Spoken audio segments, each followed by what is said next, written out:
Gamecock is hot.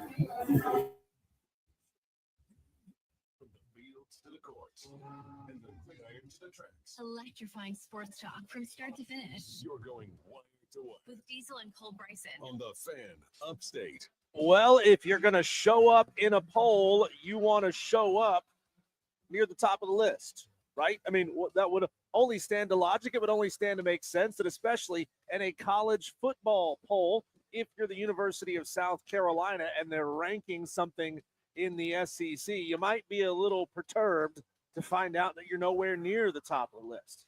And you're really nowhere near the bottom of the list. But that's actually a pretty good thing. It's Wire to Wire with Diesel and Cole Bryson, live here at 8004 Warren H. Abernathy Highway in Spartanburg, inside the Ingles Markets Corner Cafe. Literally the entire Ingles Markets crew is here. So if you've heard us talking about all the fine folks at Ingles, they are all here. You can come meet every single one of them today.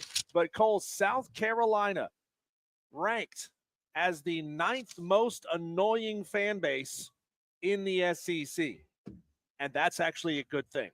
It's a good thing because you don't want to be at the top of this list where everybody thinks you're annoying as hell. Nobody wants to hang out with you. They treat you like you smell. And that you don't want to be at the bottom of the list, which basically means you're forgotten in your own conference. So I did not see this list, Diesel, until you brought it up today. But I will say, to be 9, to your point, typically wouldn't be what you want. However, if you are a Gamecock fan out there, I mean, there are what? I mean, you're talking about somewhere near the middle of the pack when it comes to SEC teams. Yeah. And again, this is most annoying fan bases in the SEC. Mm-hmm. Yep. And I'll tell you this, even though they're 9th, I know Gamecock fans, I think they'll still find a reason to be upset about them being 9. Well, just on its surface, Gamecock fans, how do you feel about being ranked the 9th most annoying fan base in the SEC? Text in 844-FAN phone, 844-326-3663. That's the Hub City Spartanburgers text line, Cole. But where this comes from, and a lot of you Tolos who spend way too much time on the internet, as I do, probably are aware of a YouTube creator named Matt Mitchell. He's got 615,000 subscribers on YouTube. And he's famous for SEC roll call. If you've ever seen those videos, he's famous for those. You know, it's Auburn fans ready to jump off a bridge. Yeah. It's Alabama fans feeling, hot about themselves. It's Texas fans being annoyed that people aren't talking about them enough, even though everyone is talking about them. He is famous for those lists, Cole. And I want to see if Tolos think it's fair and if his direct criticisms, because we have the audio of what he said about South Carolina Gamecock fans, if this is real, if it is accurate, or if he's just flying off the cuff, making stuff up out of nowhere. Can South Carolina Gamecock fans self-scout and admit that these criticisms may have some merit of truth to them? Okay. You ready? So let's do it. Let's hear it. This is part of the whole. Yeah. And, of course, we're not going to play the entire video, but we are going to play part of the whole, specifically the part about South Carolina, and then we'll see what he had to say, a shortened, condensed version about the other teams in the SEC. So here we go. This is Matt Mitchell, YouTube creator with 615,000 YouTube subscribers, talking about what makes South Carolina Gamecock fans so damned annoying. Number 9 is a Sorry, let's try that again. Woo, let's try that again. Let's try that again. Sorry for all of the Tolos who just wrecked their cars.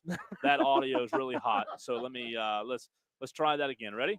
Number 9 is a different but lovable kind of crazy called South Carolina. They are loud. They have been playing the exact same Eurodance song on repeat at max volume for almost 2 decades now. And their obsession with Cox jokes has stunted their humor at a 7th grade level. Are they annoying? Yes. But it's always wrapped up in this unique kind of crazy that South Carolina has. It's like they're blissfully unaware of how they sound to the rest of the college football world. They will loudly claim that the refs robbed them. Not once, but every time they lose. And then they are aghast when we don't believe them. They carry themselves like an elite tier program, mostly because they have experienced a moderate amount of success in the SEC, thanks to Steve Spurrier giving them just a whiff of greatness and easily the greatest photograph ever taken in a Hoover, Alabama Arby's. It's a great But photo. those days are gone. And the last time they saw their current coach in the season with a win, he got doused with a jug of Duke's mayo. And they, of course, took that as a sign of national momentum. But that is what fuels the crazy. South Carolina fans genuinely believe that they can win every game. And it's hard not to admire that irresponsible level of optimism. It's just like they say, you can't keep a good cock down. Golly, this video is not getting monetized. Blissfully unaware, constantly complain about the referees robbing them, carry themselves as if they're an elite program off of Steve Spurrier's success a decade ago. Accurate or not about South Carolina Gamecock fans? So he said so much. I think we go word by word, sentence by sentence, and analyze what he said, because I think there are some things that he said in that piece of audio that are true, but I also think there are some that aren't true. So let's start it over, Diesel, and this time we're going to break it up as we go. Coming in at number 9 is a different but lovable kind of crazy. Stop right there. Lovable. You can't call it lovable. A lovable kind of crazy. South Carolina. They are loud. They have been playing the exact same Eurodance song on repeat at max volume for almost 2 decades now. And has it been 2 decades since they played Sandstorm? So first of all, the Sandstorm comment from, is his name Matt Diesel? Is that right? His name is Matt. Yep. I would disagree. 2009 is when they adopted Sandstorm. So Sandstorm is one of the cooler traditions, in my opinion, in college football. Sandstorm, I like it, has a lot of buzz, a lot of energy. I have no issue with Sandstorm whatsoever. I don't understand Matt's whole thing about 2 decades. So like when you have a tradition, Matt, and I know Matt's not listening, but traditions are called traditions because you usually do them for a while. Clemson's been running down the hill for quite some time now. So first thing that he critiques South Carolina fans with, Diesel, and he's going at the Sandstorm, I would highly disagree with Matt. So I'm 0 for 1 when it comes to his criticisms. I don't have a problem with Sandstorm. I think it's pretty awesome. If you've been in the stadium, especially when that place is packed out and they're playing Sandstorm, that is an electric environment. Sandstorm was released in 2000, so it took South Carolina 9 years to jump on the bandwagon and adopt the song. But, at that point, Cole, it's a Eurodance song, right? It's not meant to stick around for a long time. There's a blue million Eurodance songs just like that came and went quickly out of public consciousness. And that's to say that I can't name another Eurodance song. So that might be the only one that I know of that has any public consciousness. And it's because the University of South Carolina made it have public consciousness. Yeah, I love it. I absolutely love Sandstorm. So far, I am not agreeing with what Matt has to say. Let's continue. Their obsession with Cox jokes has stunted their humor at a 7th grade level. Agreed. Because they put it on everything. So I'm kind of 50-50 on this one. Yes, he's right in a sense, but when your mascot is Gamecocks, it's pretty hard to avoid it. No, it's not hard to avoid it. You say Gamecocks. Yeah, but Pat McAfee's up there yelling Gamecocks. Cox. But that's also a word that outside of that situation, you cannot say on television. Yeah, well, you cannot say that word on television if you're not talking about the South Carolina Gamecocks. That Pat McAfee says. Right. Well, that's true. I'm kind of 50-50 split on this one. I really am. I like, come on. You're telling me that frat boys didn't start yelling, "Go Cox." I think that's funny. I think it's funny. Of course you do. I think it's funny. I have no issue with it. You've got to own who you are. You can't do anything about it. You can't change your mascot. But you did change your mascot because you're not the Cox. You're the Gamecocks. Yeah, but you just can't avoid it. It's in the word. It's just part of it. So I'm 50-50 on this one. So far, Matt's pretty off on it. Isn't the word Gamecocks one word? Yeah. So you're just cutting off half the word. It's part of the word. So you're changing the word. All right, anyways. Yes. But it's always wrapped up in this unique kind of crazy that South Carolina has. It's like they're blissfully unaware of how they sound to the rest of the college football world. They will loudly claim that the refs robbed them. Okay, so refs robbed them. LSU game. Outside of the LSU game, when South Carolina claimed that the refs robbed them, I just, again, we don't have Matt here to obviously go back and forth. And this is a comedy piece. It's not a It's not a hammering on every single thing that South Carolina Gamecock fans do. All fan bases. Cry about officials. I mean, every week, so again, I'm not being Mr. Gamecock fan here and sticking up for him, but so far, to me, it's just a weak piece so far because it's so general. There's no, I mean, let's see. Maybe I'll agree with something. Not once, but every time. And then they are aghast when we don't believe them. They carry themselves like an elite tier program, mostly because they have experienced a moderate amount of success in the SEC, thanks to Steve Spurrier giving them just a whiff of greatness and easily the greatest photograph ever taken in a Hoover, Alabama Arby's. Yeah, so the whole Steve Spurrier point, like, there's no denying that. We all know that Spurrier was the best part of their entire program and the best thing that's ever happened to South Carolina, and he did get them as close to the mountaintop as they've ever been. Now, to kind of also play both sides of the coin, Diesel, Steve Spurrier did not get them to the top of the SEC. So as good as Steve Spurrier was, they had back-to-back 11-win seasons with Connor Shaw and Dylan Thompson and those guys.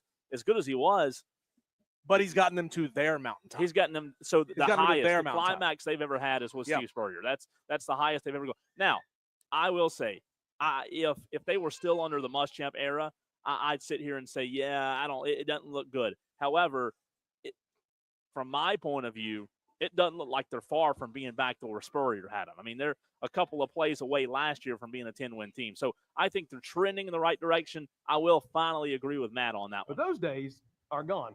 And the last time they saw their current coach in the season with a win, he got doused with a jug of Duke's Mayo. And he said end the season with a win? Yeah, talking about the bowl games.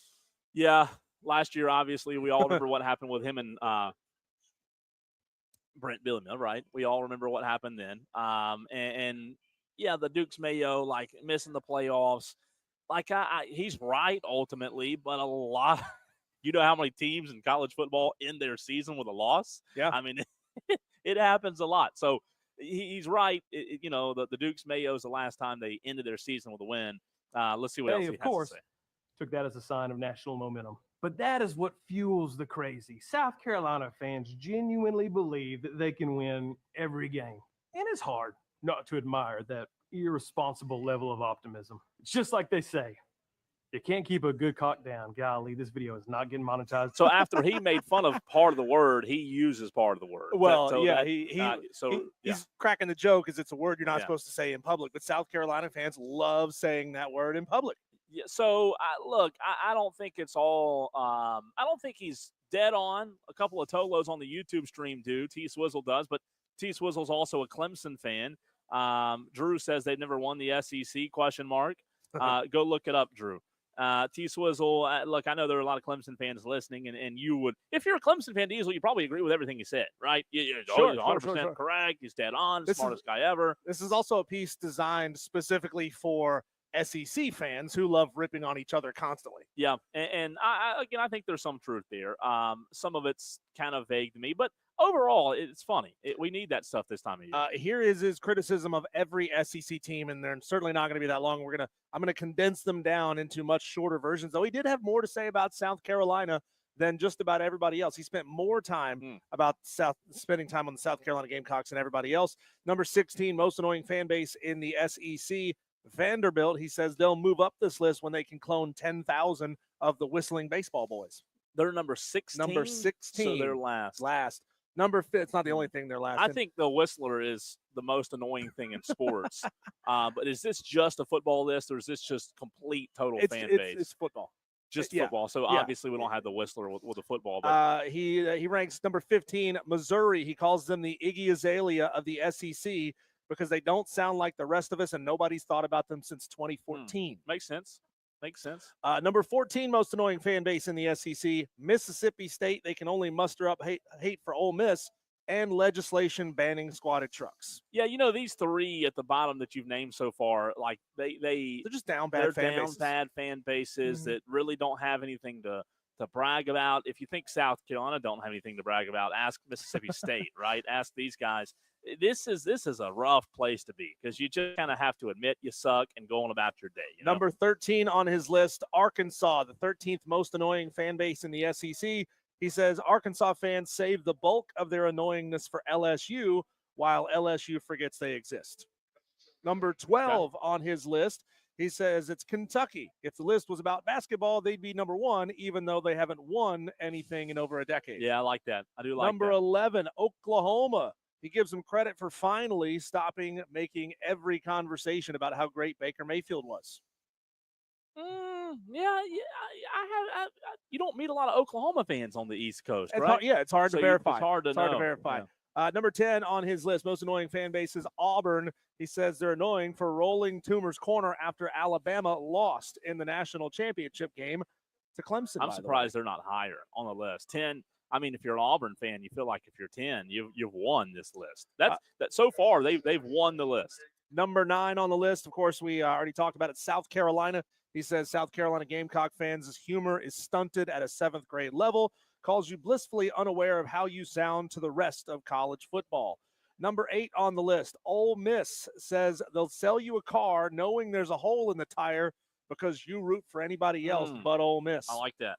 Number 7 on the list, Texas A&M, because A&M and Texas won't stop talking about each other, and you don't hate the rest of the SEC the way you hate Texas. And they nothing save about all their hate for Texas. Nothing about the guys that dress up that you have Well, if you what watch do they the call full video, the cheer squad, yeah. Yeah. Number 6 on the list, Florida. He says they don't even wait for the downfall of a coach before calling for his job, because it's true. There was a FireRonZook.com launched the day after Ron Zook was hired at Florida.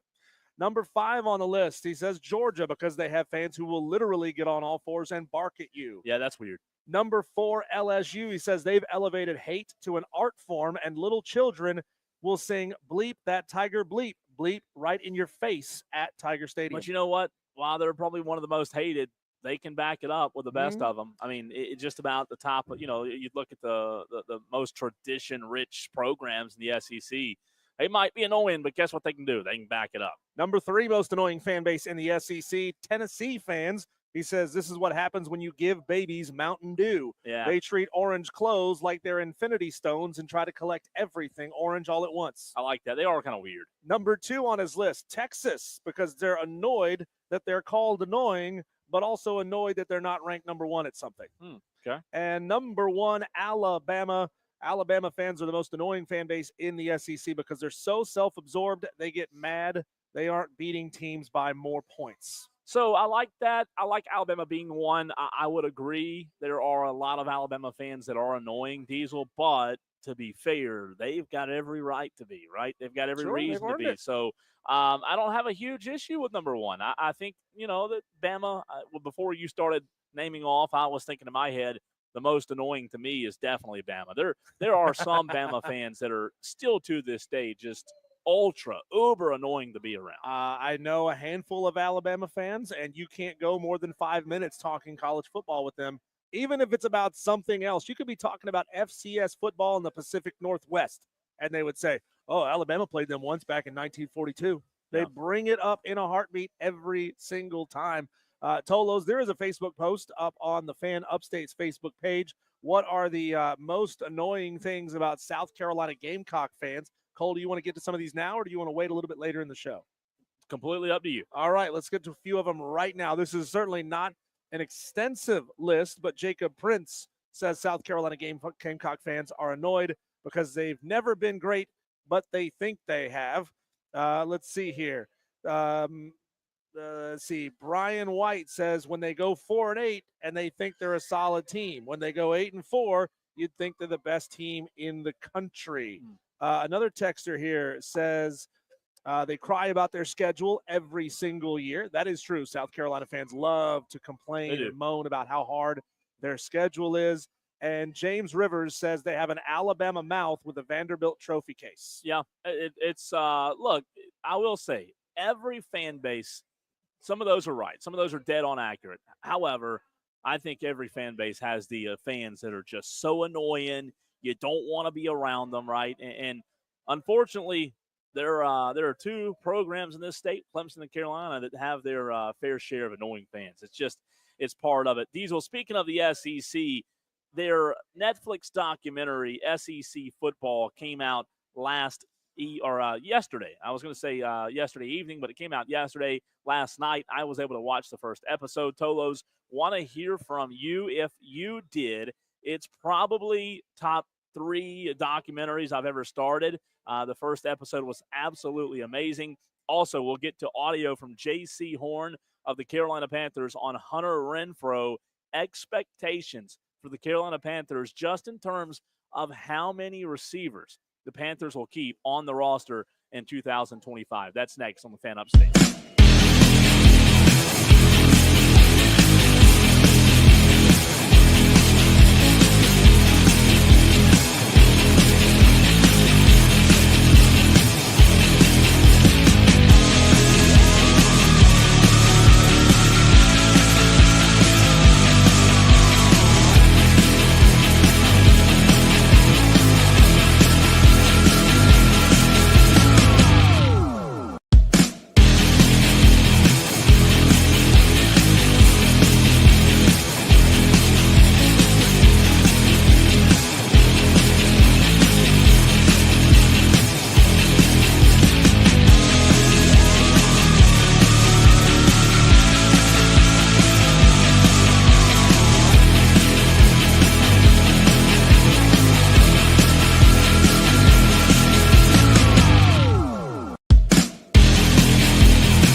Diesel on the Fan Mike is hot. Upstate. Well, when you are in the radio business, you have to stay on your toes, and sometimes you get a curveball, but this curveball we have hit out of the park because Melissa Level of Ingalls gets to join us a little early today. Yes. How are thank you? you? I'm doing really, really good. You normally 24 days until football season. 24 days. That's right. You Yay! normally join us at 5, Melissa, right. but you're joining us at 3:20 today. Always appreciate Thank you you. being Thank on you the for show. doing that for me. I really Absolutely. appreciate it. Yeah. I have a family member that's on a camera crew down someplace else. And Yeah. like We all get the it. fur baby obligations and everything Sure. else. So, yeah. Well, let me ask you this before Diesel and I get to you, or get to our questions for you. What in the world is this? Well, we've kind of made it a thing now, haven't Yeah, we? Gates over that we have to something to try to get you to have, cultivate Expand sophisticated Right. taste buds, right? Okay. We're trying to expand this its is horizon. goat cheese. Is that caviar on there? It looks like it. No, No, tell them it is though. no, it's goat cheese with what is blueberries and goat- honey, right? Goat cheese with that sounds delicious. It sounds good. That Okay. It does sounds sound really good. It And sounds so- a lot better than a so- grape leaf. So Help far, you. yeah, grape and it leaves. doesn't look like a turd. Okay, sorry. That's true too. All right, ready? Last one, look at it. Okay, we're ready. We're expanding his horizons. Cole, okay, you can see on the stream, if you're watching on the stream, he's got a little bit of a confused look on his face. He's trying to make sense of all the different Be flavors sophisticated. going in right now. It is very confusing at first. Yeah. Yeah, So it's a texture thing for me. I don't know what it is. so he didn't like the olives. No, he hated it. He hated the olives and he hated Grape the leaf. grape Yeah, leaves, you almost vomited on the which were grape just leaves. lamb and rice wrapped Right, in grape yeah, leaves. yeah. So what Yeah. do you think about this? 10 out of 10. 10 out of 10. Really? 10 out of 10. Look at that. The whole life. I don't know again what it is or what it's great. I love it. It's good. It's It's good. goat. It's goat cheese. That got a cheese little made from sweet. goat's milk. Not Okay. from. See, I wouldn't eat it for a while because I thought it was made from goats. Okay. Like they had to kill a goat to get the So goat they cheese. didn't You kill would a eat goat goat? in the making of No, that, right? no. Goat's delicious. It Goats is are good. pretty. though. Goats are They're delicious. cutie pies. I do goat yoga. So your team was literally working on this over there. Yes, they were. We were trying to find. Taylor, look She's at She's got a Taylor. little charcuterie board on Yeah. the table over there. That was good. Now, That's see, 10 out my of 10. idea was the artichokes. So next but time we you got to don't try find that. something grosser than that. Yeah, the Because artichokes. we can't put them on this pattern. Yeah, That's true. I- Artichokes. I next think time. the marinated artichokes from the Oh. salad. I can go ahead and tell you, I don't think I'll like the artichokes. You see, you making it in your mind makes your taste buds not like it already. Okay, I'm talking to you just like you would talk to Yeah. your child. Uh-huh. You cannot you must try it first. What do they call it? With a mini bite. Take a mini bite. Mini bite. And then if you don't like yeah, it, then I'm with that's you. fine. But you have to try everything. That was Well, the best, though. Well, next time we'll have to do it like an airplane. Yeah, yeah. And I don't think you told everybody that after that I got you a whole bowl of chili. You did, and the Oh, chili the was, chili was- Yes, because phenomenal. I felt so ate the bad whole about thing. you because I think you were actually going to get ill. The chili is so good. You know, I actually had a buddy that was listening and text me, and he said, I love their chili. Yeah, the Love it. chili's very good. It's I had so some of good. that the same night too. So 10 out of 10 on that Good. that snack. Yeah, 24 That's what I days till called it. football season. Let's go. Yeah. Yeah, Getting yeah, excited. Yeah, and we've got lots of fun things to talk about with Florida State, Clemson, and Do we have ACC. fun things for Florida well, State? to I talk think about? we'll know. I think we'll know game one, right? Yeah. I mean, we'll know yeah, we'll game know. one. Yeah, we'll know. I mean, I truly believe this that Florida State, the last 2 seasons that were terrific for them, they beat a team they weren't supposed to beat.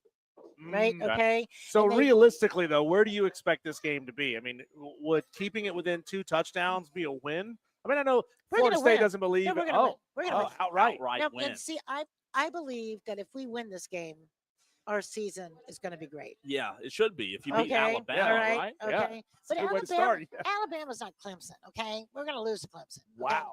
Alabama's not Can we Miami. make a promo out of that? Absolutely. Okay, but Alabama's not the same Alabama, and they're coming on our territory. Uh-huh. Okay, Uh-huh. and we have got a lot of hungry players. Okay, and a lot of new faces. And our quarterback, if he doesn't shut up, prove it on the field, we're in trouble. Sure.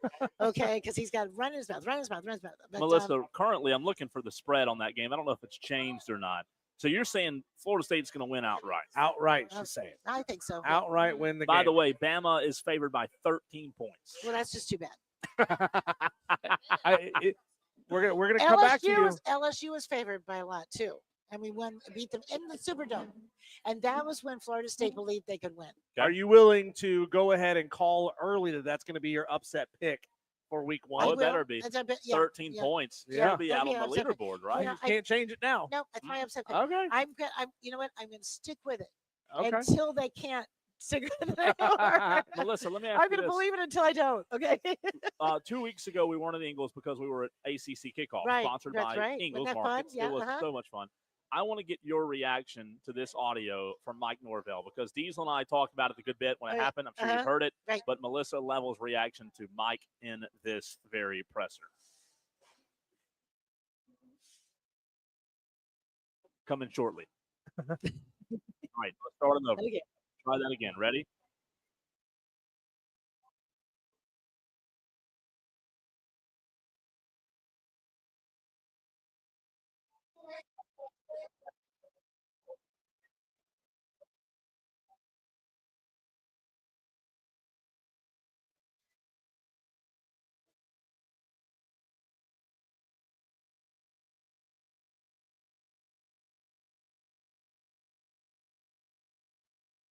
What was your reaction to that? Oh, I felt good about it. You did? I did. I felt Okay. good about it. I mean, I think I like the fact that Norvell talks about the education. Okay, because what the problem is with NIL right now is that you don't get an education anymore because you go to 5 different colleges, right? Okay, so when you say to somebody, "We had the best spring education GPA of any of the colleges," I think that's terrific. I think he needs to challenge them. I think he needs to be out there and putting things before them, and he needs to let them know that they can make the challenge. Yeah. I think the problem last year is this team did not believe they could win. Oh, okay. Okay, that's a big part of it. You're going to have some very talented players on the team, but if you don't believe you can win, Yeah, you can't. I like that. Melissa, we've all kind of heard what's in that House versus NCAA settlement. I don't know if you had a chance to read through what's in the Saving College Sports executive order, but both of them kind of say the same thing. Right. And the stipulation will state that NIL payments must be tied to an endorsement activity. So it's filming a TV commercial. That's it's right. going to a location and hanging out for a couple of hours. That's right. Do you think that those two pieces put together will have enough maybe teeth to stop some of the to kind of rein in all of these ridiculous Yeah, you know what I NIL think? offers, or I do. I'll will tell it you why. drive more payments underground again? No, I don't. But I think the one thing is I think what's really going to come to play here now with universities is regional sponsors. So they get a really good regional backer so their players don't switch schools. Okay. So that's going to be like, for example, if I sponsor Clemson and I'm doing an NIL deal and they go to University of North Carolina, it doesn't do me any good because I don't have any stores over there. Right. Okay. So I'm not going to do that same endorsement. So I think it can help. I love that it's being tight. That was the original purpose of it, was to be able to have it. I do think that you're still never going to be able to monitor all of that. Okay. You're still not going to be able to say, okay, did you do everything that you did of your payment? Did you sponsor it with like doing a Facebook post, or, what does that mean? Does that mean that you're going to post an Instagram post once a week and make $5 million? Yeah. Or is it something where you're actually going and doing something? I think it's going to depend on if schools can monitor that and who is going to make sure that that happens. Okay. To piggyback off of that, NIL. There have been 43 states in the United States of America that have already adopted NIL at the high school level. North Carolina is one of them. You guys are pretty heavy in North Carolina, so there's your quick reaction. 43, Melissa. I'm like, forget it. This is called the whole thing the NFL. Okay, this is called the whole thing the NFL. I'm so tired of it. You take away the team spirit, the purpose of going in there. The whole reason you played like you played your butt off. I'm gonna say the bad word. You played your butt off during college is because you wanted to go to the NFL, or if you weren't in the NFL, you want to go that memory for your team. Okay, it was your alma mater. I mean, you didn't have divided locker rooms. You didn't have people making $5 million and people making $5. Yeah. Okay. You didn't make $5 million contract when you were a junior in high school because you committed to a college. Yeah. All right. I don't like it. Okay. And these people don't know who they're dealing with. They're not reading these contracts. Everything is leaning on the side of the management company, not on the player. These players could be tied up with deals that actually are 20 years. 20 years. Sure. Okay. And you may not be able to go someplace that you really could go because you are tied up with that deal. I imagine there's all kinds of sort of shady deals in this. There was the story, was it Juan Soto, who plays for the Padres? He was signed on to a terrible deal that gave up a large percentage of his future earnings to the company that he signed his contract with, just so that he could have some money in his pocket when he was playing in minor league ball. That's right. So he took the instant gratification and then got screwed in the long run. Melissa, we talk about this store and Ingles Markets every single day on our show. We do the live reads for them. We break it up. We talk about the meat department and the wine department and the bakery and the deli. What is your number one department? If you had to pick one, your baby inside of an Ingles store that kind of has your heart. I think the meat department. Yeah. Mine too. Yeah, mine, because everything is just like an old-fashioned butcher shop. Yeah. Okay. Nothing is cut outside of our store. So we have real butchers in here, real meat market managers that come in. So you get the whole big cow, big or whatever, and they cut it here and wrap it. So you can also go to them and say, I want my steak 1 inch thick, I want it 2 inches thick, or I want, lots of marbling and not lots of you can see them, watch them grind the ground beef and the ground sirloin 5 times a day. It's really fresh. It's only USDA choice, only prime. So no matter where you're going, barbecue, tailgating, fixing a nice meal, for your sweetie at night, whatever it might be, you are going to get the best meat, and you can tell the difference. Friday night. Look at that. From Ingles Markets. See, look at that. Now look at that. Those are Ingles ribeyes, Market. right? Ribeyes? Fillets. Fillets. Fillets. Okay. They're big. Yeah, they are They're big. big But they look fillets. like a ribeye. From my local Ingles in That's Bowling right, Springs. Right. By the way, have you tried out the burrito bar? Started today. No, I That's the have new not. thing. New thing. Burrito bar. A new burrito At bar. this At your- store? No, at your No. store. At his At store. Bowling Yes, sir, the new Springs. burrito bar. Burrito bar. Burrito bar. That's awesome. I'm gonna burn up so much gas going to Boiling See, Springs. we've got a once it's open. I know it's still doing It's always, construction. but it's open now. The The burrito bar is is, open now. There's still a few things they're doing, right? Yeah, they got some floor stuff to do and everything. And we're gonna have a big grand opening. You'll be there for that. I'm sure we'll do Absolutely. that. Yeah, you'll have to start fishing in the pond behind. Is you. that the only store that has Dark. a burrito bar? Huh? Is that the only store that has a burrito bar? Well, we're testing it there, and as our new stores open, we'll be Maybe adding coming to a store That's near right. you at That's some right. point, that. Tolos. That's right. Let me ask you a question. Hold on. If you need to get that, you can. Okay, no, Go ahead. I got it. Thank you. I'm on the air. This is great. This is live radio. I know. I want to ask you about It's the. my husband. I can hang up on him now.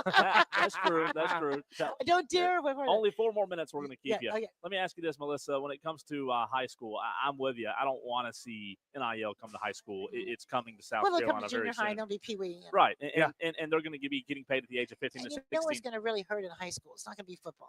Okay, it's going to be Olympic sports. It's going to be your track and field Yeah. sports. You're going to be everything, because those are sports that are hurting in schools. They right are. now, But right? let me ask you this: do you think, to play devil's advocate, it could help the larger sports like football? We've seen numbers drop across the country in terms of kids playing football. You think now it might help because, hey, I can go play football in high school and make money.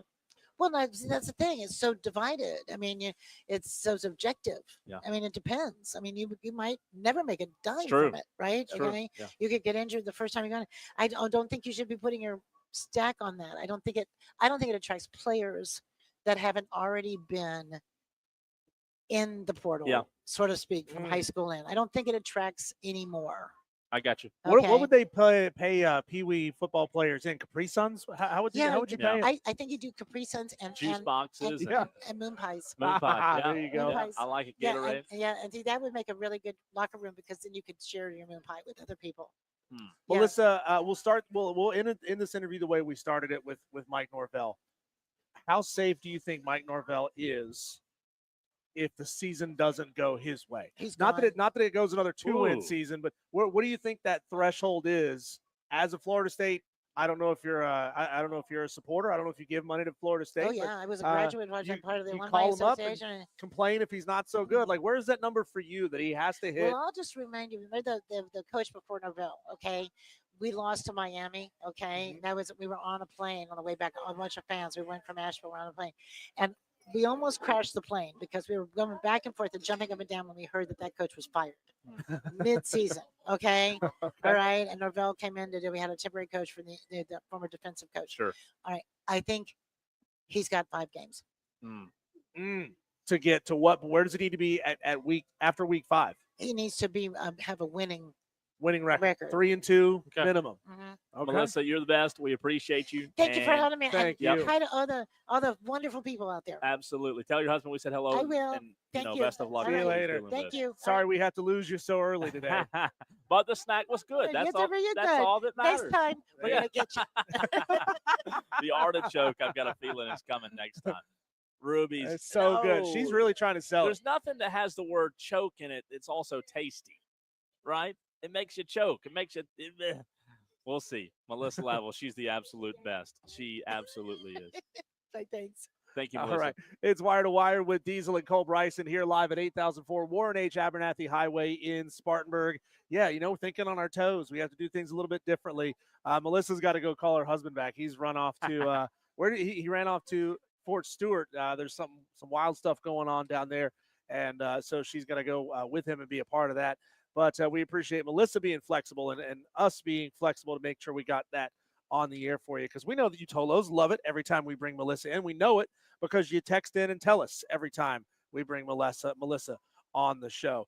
So let's do this, Cole. We have a lot of daily wires to get to on the show today. Let's not squeeze them. Let's go ahead and get off the break now and give us plenty of time when we come back to hit our daily wires. We normally, do it at 5:45, but we're bringing it to 3:45 because we know we got a different audience at 3:45 that we want you Tolos to hear this as well. So your daily wires next.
know we've ragged on Gamecock fans already today. We've had Melissa's moment. Now it's time to do our whip around the sports world, see what's happening, Cole. These are our daily wires. The buzz out there right now is that, Cole, the ESPN has officially acquired NFL Network and other NFL media assets, and that does include NFL Red Zone.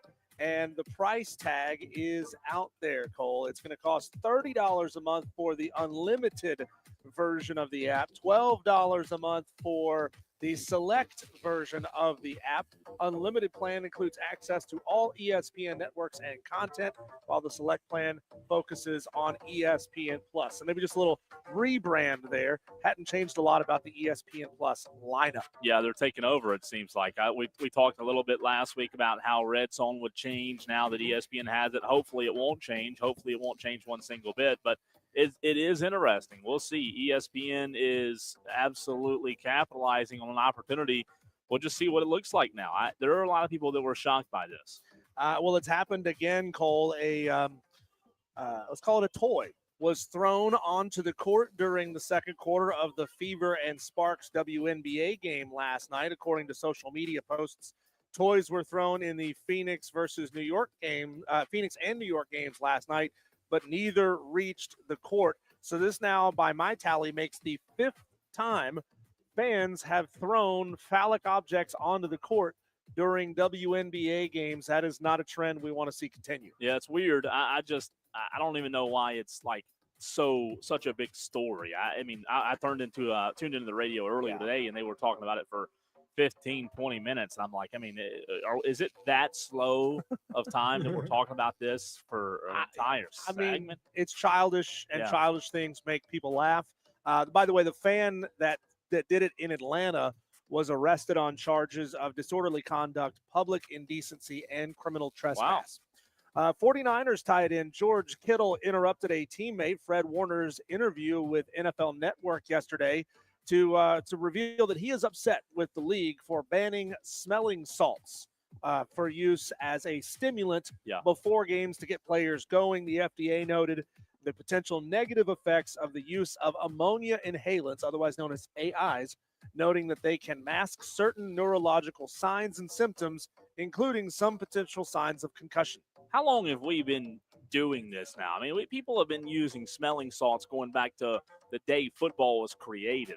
I'm surprised by this. I think it's kind of stupid. Smelling salts have been used forever. Nobody's died from smelling salts. I think, though, if you're using smelling salts to wake up an injured player, okay, that's one thing. But if you're using smelling salts just to juice you up before a game, I don't know that that's necessary. They've been doing it. I've seen it happen. I've seen it happen a lot. I'm surprised by that. I really am. Jerry Jones says that he is not confident that Micah Parsons will be available for the season opener against the Eagles. He was asked about when the urgency to make a deal would increase. He responded, well, I'm urgent. Parsons is under contract for the season for his fifth-year option of his rookie deal and is set to make $21.3 million this year. Sitting out of the first game would cost him a little over $1 million in a game check. And it's a lot. I think it's a mistake on – look, we've already talked about it. I think it's definitely a mistake on the part of Jerry, but now you're starting to talk about I think you're looking at Micah making a mistake as well. Continuing to sit out during the prime of his career, I think is a huge mistake. So we'll see. I think at this point they should just go ahead and trade him away and be done with it, because it's not going to – I just don't see it getting fixed anytime soon. Old school NBA fans get excited about this. The Chicago Bulls announced they are bringing back the Jordan-era red pinstripe jerseys for the 2025-2026 season as their statement uniforms. I don't know how many times teams wear their statement uniforms over the course of the season, but that's awesome. I love it. For the old school fans. That looks good, too. Yeah, That's they a do. Good look, man. That's a good look. I like it. Here's a weird one, Cole. Seattle Kraken forward John Hayden and the team's blue-haired troll mascot had a close encounter with a brown bear while filming a promotional video shoot in Alaska. The bear approached them while they were on a fly fishing outing in the Katmia National Park, but the animal did turn away before making contact. That's probably a good thing. Yeah, that it turned away. Minnesota Vikings wide receiver Jordan Addison has been suspended for 3 games by the NFL for violating the personal conduct policy due to a drunken driving incident in 2024. Addison pleaded no contest to a lesser charge last month to avoid trial after being arrested for 2 misdemeanor DUIs in July of 2024. Carolina Panthers cornerback J.C. Horn was involved in a car accident outside of Bank of America Stadium. He was alone in his car at the time and was evaluated by team medical personnel who advised him to take the day off. Thank goodness he's okay, right? That's good They don't news. want to lose that guy. I'll tell you this. For a we guy that's also- injury prone to get injured before even getting on the field, that would be awful. and Panthers and car wrecks, man, that's been a little too, too, it's happened a little too much. I will say we have some audio coming up later in the show of J.C. Horn talking about Hunter Renfrow. So if you are a Carolina Panther fan, stick around for that. Rams quarterback Matthew Stafford is dealing with an aggravated disc and receiving epidural injections for recovery. The Rams are hopeful that Matt will be ready for week 1, but concerns remain about his health. His backup is Jimmy G. It's not a bad backup at all to have. However, I think after this year, if he makes it through the year, it's time for Matthew Stafford to hang it up. I mean, this is look, that injury that you just described, that's going to linger, and that's we've seen older quarterbacks deal with those type of back injuries, and Tony Romo dealt with some and some neck. That's at that point, man, you start thinking real quick about that R word. Shout out to the Irmo, South Carolina Little League team who played today in the Little League World Series against Lake Murray. It was the Southeast Region Championship game, and it really looked like Florida was going to win this game, Cole. They played 7 innings. Florida was up, I think, 3-0 going into the 6th, and Irmo laid it on them and came back and won the game 5-4. That's awesome. Hub City Spartanburgers, though, not winning. They have lost 2 straight, lost last night and earlier today, now sitting at 52-51 on the season. So really in danger of going below 500. And finally, South Carolina sophomore edge rusher Dylan Stewart has been named to the Sporting News 2025 preseason All-America first team. Congratulations to Dylan. Yeah, no surprise there. Dylan's been named to a lot of lists this offseason and preseason. So no surprise. He's a monster. He's going to be a first-round pick here in a couple of years in the NFL. Diesel Phil Still in this Phil Still magazine that you and I have has his top units listed by unit in college football. What does this tell us? We go unit by unit. Tolos, what does this tell you as well? That's next.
The top individual units in 2025 in the land and the world of college football. Who has the best quarterback?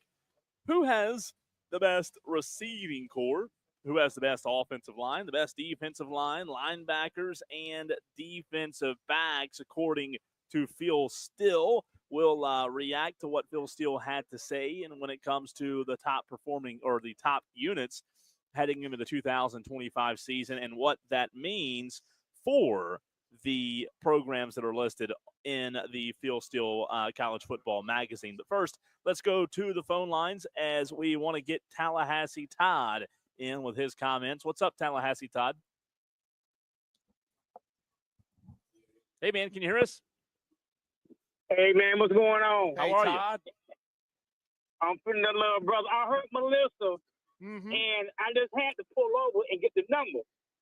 I'm going to call her, but with my schedule being so hectic, I'm going to chime in on Florida State. All right, let's do it. All Now, right. my birthday is on the 29th, and I'm kind of torn between going to the LSU game in Clemson and Florida State and Bama. Okay. Now, my instincts tell me I want to see what the boys going to do. We got a bad deal last year with the GJ guy from Clemson, whatever that was. Yeah. That was that was no good deal at all. Now we enter into the transfer portal again with this Boston College guy. And we got Alabama coming to Tallahassee. Now, as you guys remember, what was our quarterback? That the last time we played Alabama, Florida State took a loss. I think we had the Francois kid. Yeah. Now, from my understanding, I'm going to that game, and see what I'm predicting is a Florida State W. Oh, my I'm God. going. Really? So two What's for in the- two on the yes, show. What's in the water today? Melissa, No, we I got would say- another Florida State fan calling in. Tallahassee Todd going with you, says Florida State's going to win the game against How about Alabama. that? How about that? Is that the fire alarm we have to leave? Okay, gotcha. That'd be fun to take Todd, the show how outside. do you feel about Thomas Castellanos writing checks that maybe his ass can't cash? You know what? I kind of like the guy because at Boston College, that's not a powerhouse football team. No. A team like Florida State, let's just keep it real. We were the cream of the crop in the 90s. Yeah. Okay? We got screwed with Jimbo Fisher. Jimbo Fisher was already talking to Texas A&M. He had it fixed that he was leaving us. We got Willie Taggart. Yeah. He got screwed. Okay? Let's fast forward. Everybody's come back from their team, and Jordan Travis gets hurt. Everybody come back from last year's team so that they can play. Then everybody opts out, and they don't play. Yeah. We got beat by Georgia. Fast forward again. We go to Clemson and get their leftovers. Not leftovers. GJU, probably he's a good kid. He wasn't no first-rate quarterback. Sure. Fast forward to this year. I'm very optimistic. Powerhouse teams do not keep taking the L's. We don't keep losing. Either he's going to get it together, which I believe he will. We got some new coaches down there. We got some new players. A team that is used to winning. This ain't facts. This ain't in my feelings. If you are used to winning, sooner or later, you're going to find a way to win again. Ooh. I'm just keeping it real. Tallahassee Todd, can you give us a score prediction 23 days or so out from from Florida State, Alabama? 28-17 Florida State. Also, Man, I they were love it. 4 touchdown on Alabama's man. defense. they wasn't much last year. Yeah, you're right. Look at Alabama last year. They got a new quarterback, and Nick Saban is not there. If we lose, I will call back in. But I do not see Alabama as an old Alabama. Well, Tallahassee I'm sorry. Todd, listen, please call back in more often, regardless of if they win. You're welcome on this show anytime. Hey, thank you, brother. Have a good one. You too. Thank you, That's a good Tallahassee call, man. Todd. Todd's a legend around here. That's He's a got good call. he's got a button. He's got a drop in the button bar. Yeah. John, if you can grab it for us in the on the wide orbit computer, jump over one page, and I think down on the bottom there's a drop from Tallahassee Todd, where Todd is talking some trash, I think, in there. If he can find it, let It's us a know good and call. go play it. But back to the point here, Cole, of this segment, individual units. He's saying that Florida State's going to put up 28 points on Alabama. Alabama sits inside the top 10 of just about every defensive unit this season. So that's going to be a tall order for anybody to put up 28 on Bama. Yeah, Florida State's not beating Alabama. Let's just get that straight. That's not going to happen. It's fun to think about, but that's just not going to happen. Florida State is absolutely outmatched in this very first game, as much as we'd like to think they can do it. I'm sorry. I love Melissa, love Tallahassee Todd as well, but I just don't see it happening. Let's hear from Tallahassee Todd, the saved audio. Payback is a you-know-what, brother. I love Tallahassee Todd. Payback is a you-know-what, brother. All right, Phil Steele's 2025 top individual units. Tolos, what does this mean when you go through these individual units? What do you get from what Phil Steele has to say? Also, want to get to this text real quick on the Hub City Spartanburgers text line. Tolo J. Boutain says, most complete teams, regardless of unit, Ohio State, Notre Dame, Alabama, Clemson, sleepers, South Carolina, A&M, overrated, and the results will tell. So that is from Tolo J. Boutain. So we appreciate that text. Interesting. Always good to hear from you, Tolos, there. Speaking of absolute units, who was it? Drew Bastank on the stream said that he could take a brown bear. And I'm going to throw up a photo of what a brown bear looks like on the stream. No, you couldn't. No, you couldn't, Drew Bastank. This thing would rip you to shreds. Your insides will be on the outsides. Drew Bastank, you ain't taking a brown bear. Yeah, it'd be tough. All right, let's get to Phil Steele. What do you have to say? Top quarterback units 2025 or top units, and we'll start with quarterbacks. If you Tolos don't have the Phil Steele college football preview, it's okay. Diesel and I do. We'll go through unit by unit here and let you know who Phil Steele has as the top unit in 2025. In the quarterback unit category, you have Arch Manning coming in, Diesel, with a lot of hype surrounding him. We all know how good Garrett Nussmeier was last year. He laid the foundation, over 4,000 yards in 2024. And then we also all know that Clemson's Cade Klubnik is right in the mix. Phil Steele, top units at the quarterback position goes Cade Klubnik 1, well, Clemson 1 because of Cade Klubnik, LSU 2 because of Garrett Nussmeier, Texas 3 because of Arch Manning, followed by Penn State at 4, South Carolina at 5, Georgia Tech, Arizona State, Oklahoma, Miami, and Florida. As we look at the top 3, and we can even creep down to 4 and 5 because those are interesting talking points as well with Drew Aller and Lenora Sellers. What in our mind, Diesel, Tolos, does this say about 2025 and what happens, because we all know just how important the quarterback position is for each team? Well, I take that not only is he rating the best quarterbacks, otherwise this would be just a straight best quarterbacks in college football list. I think he's also taking into context what their situation is around their offensive coordinator. So it's probably and their bench as well. Yeah, it's something to, it's Cade, it's the backup quarterback, and it's Garrett Riley. That is the unit that he is ranking here. Cade, what I like about this list a lot, Cole, is it really is focusing in on guys that have been around their programs for a while. It's not denying the Arch Manning hype and how good he is, how good he could be there at Texas, but it also shows that Penn State really solid, South Carolina really solid, Haynes King at Georgia Tech really solid as well. What I do find interesting is when you look at Phil Steele's top individual units at the quarterback position, Diesel. And by the way, Tolos, if you just tuned into the show, we still have some Ingles gift cards as we're live at 8004 Warren Abernathy Highway. It's the west side location, the west side of Spartanburg. Come out and get some gift cards. What I do find fascinating, Diesel, is he has Clemson's quarterback, Cade Klubnik, 1. He has Garrett Nussmeier, 2. Garrett Nussmeier a season ago threw for 4,052 yards, 64% completion percentage.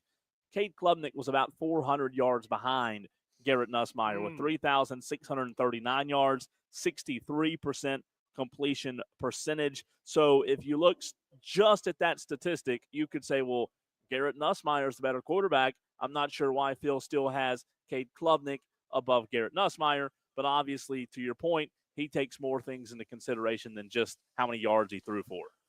Yeah, I mean, these are two. You could probably flip-flop them if you wanted to. You could probably go LSU 1 and Cade Klubnik and Clemson 2. I don't think you would get a tremendous amount of pushback for that. I mean, there would be some people who would say that maybe Cade has more upside going into year number 3 with Garrett Riley. I think they're fairly even. They're a couple hundred yards over the course of an entire, 12, 13 game season. It's pretty much a wash. And a lot of this has to do with kind of what we talked about yesterday with projections and what we think might happen. I'll tell you this. This is no hate directed toward Cade Klubnik whatsoever. However, if I'm ranking the units, I'm going Nussmeier 1, Klubnik 2 because, and this is my number one reasoning, at one point last season during the 2024 football season, I watched LSU just about every weekend. And at one point, Diesel, I thought to myself, Garrett Nussmeier is the best quarterback in college football. As good as Cade was, I never watched Cade last year and thought, Cade Klubnik's the best quarterback in college football. Now, look, Cade took care of the football last year. He took a big step up from last year from, 2 seasons ago. So, it's razor thin in terms of who's better. But I did, and I believe I said it on the air, I thought at one point last year, Garrett Nussmeier was the best quarterback in college football. So that's why I would give him a little edge as of right now. Yeah, and I think some Clemson fans are probably still a little wary of, that occasional bad decision that will pop up from Cade Klubnik. We've seen it a couple of times over the course of his career. It was less last year than it was the previous year, which is a good thing. That's development. That means decision-making is improving season over season.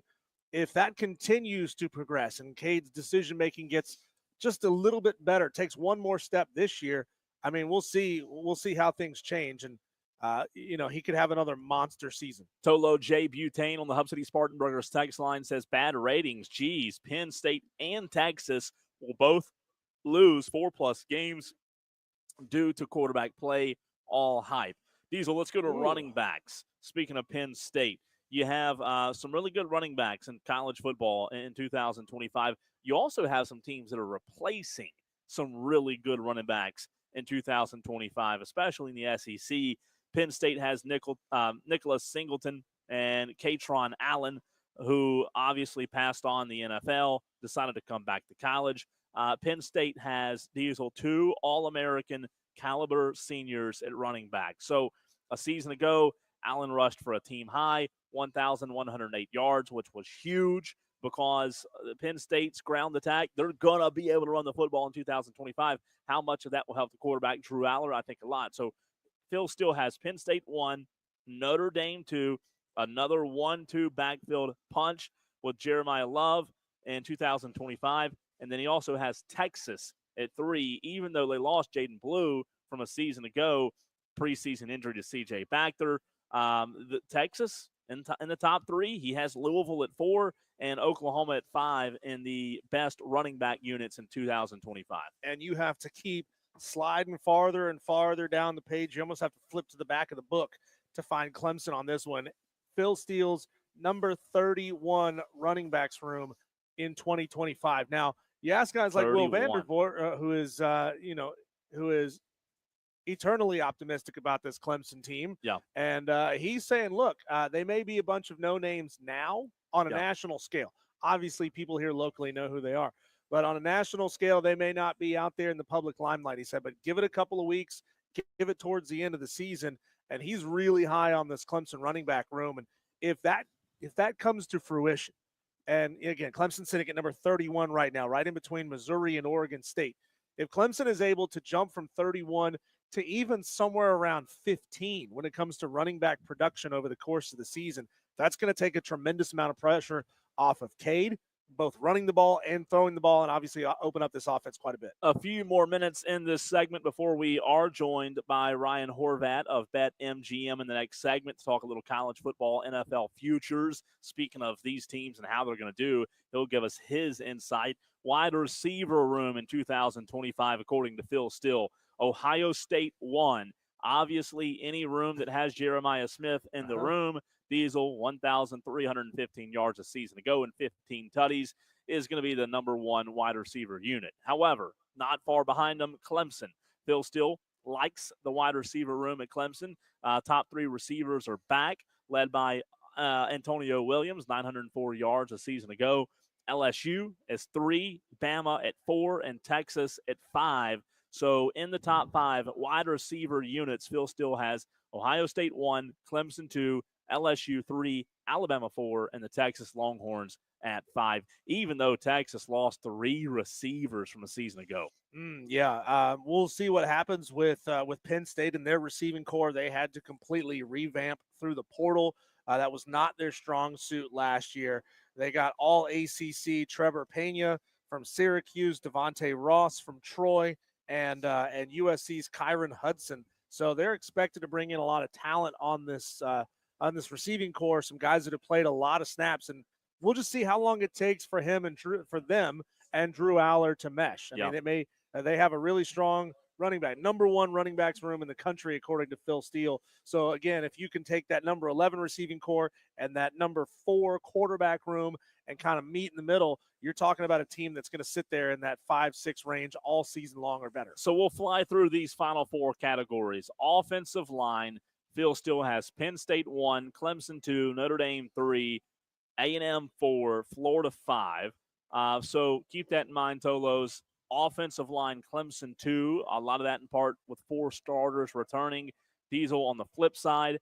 Defensive line, he has Oklahoma 1, Clemson 2, Penn State 3, Notre Dame 4, Michigan 5. He has the Tigers at number 2 on both sides of the line of scrimmage in 2025. Yeah, when you can start stacking all these units together, that's when you have the potential for a really good season. Offensive line for Clemson, number 2. He's got them number 2 for defense. He's got Clemson number 8 when it comes to their linebacking core.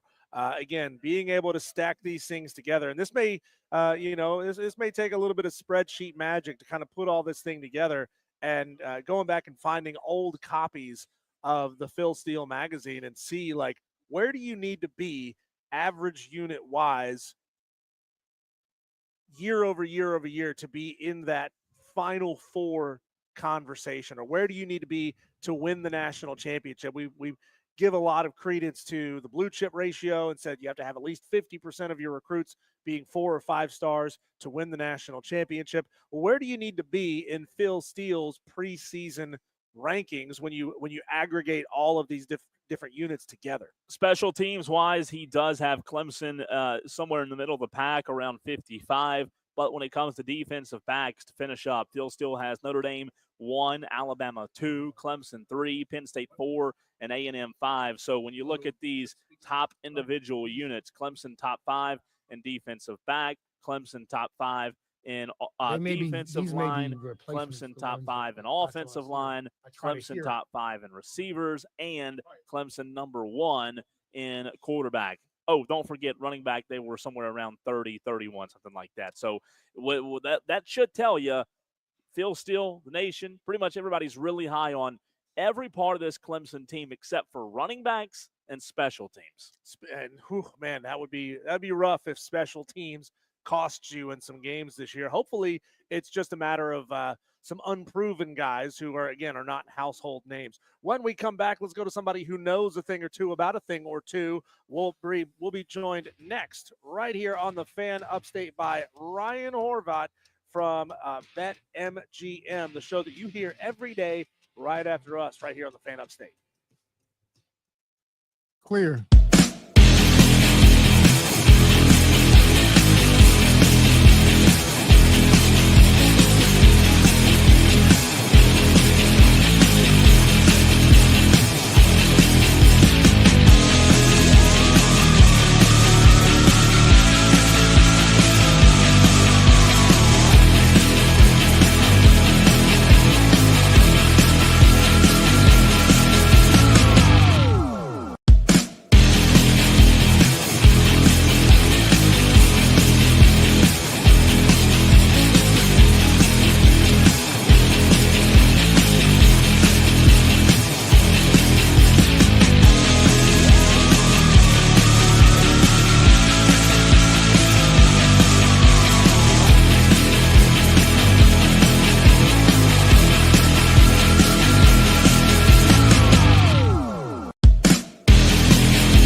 Tolos, it's time for all of us to get just a little bit smarter and maybe get that tip that earns us some cash. We talk now to Ryan Horvat, host of BetMGM, a show that you hear directly after us here every day on the Fan Upstate. Ryan, first of all, good to talk to you. It's been a while since we've had the chance to bring you on.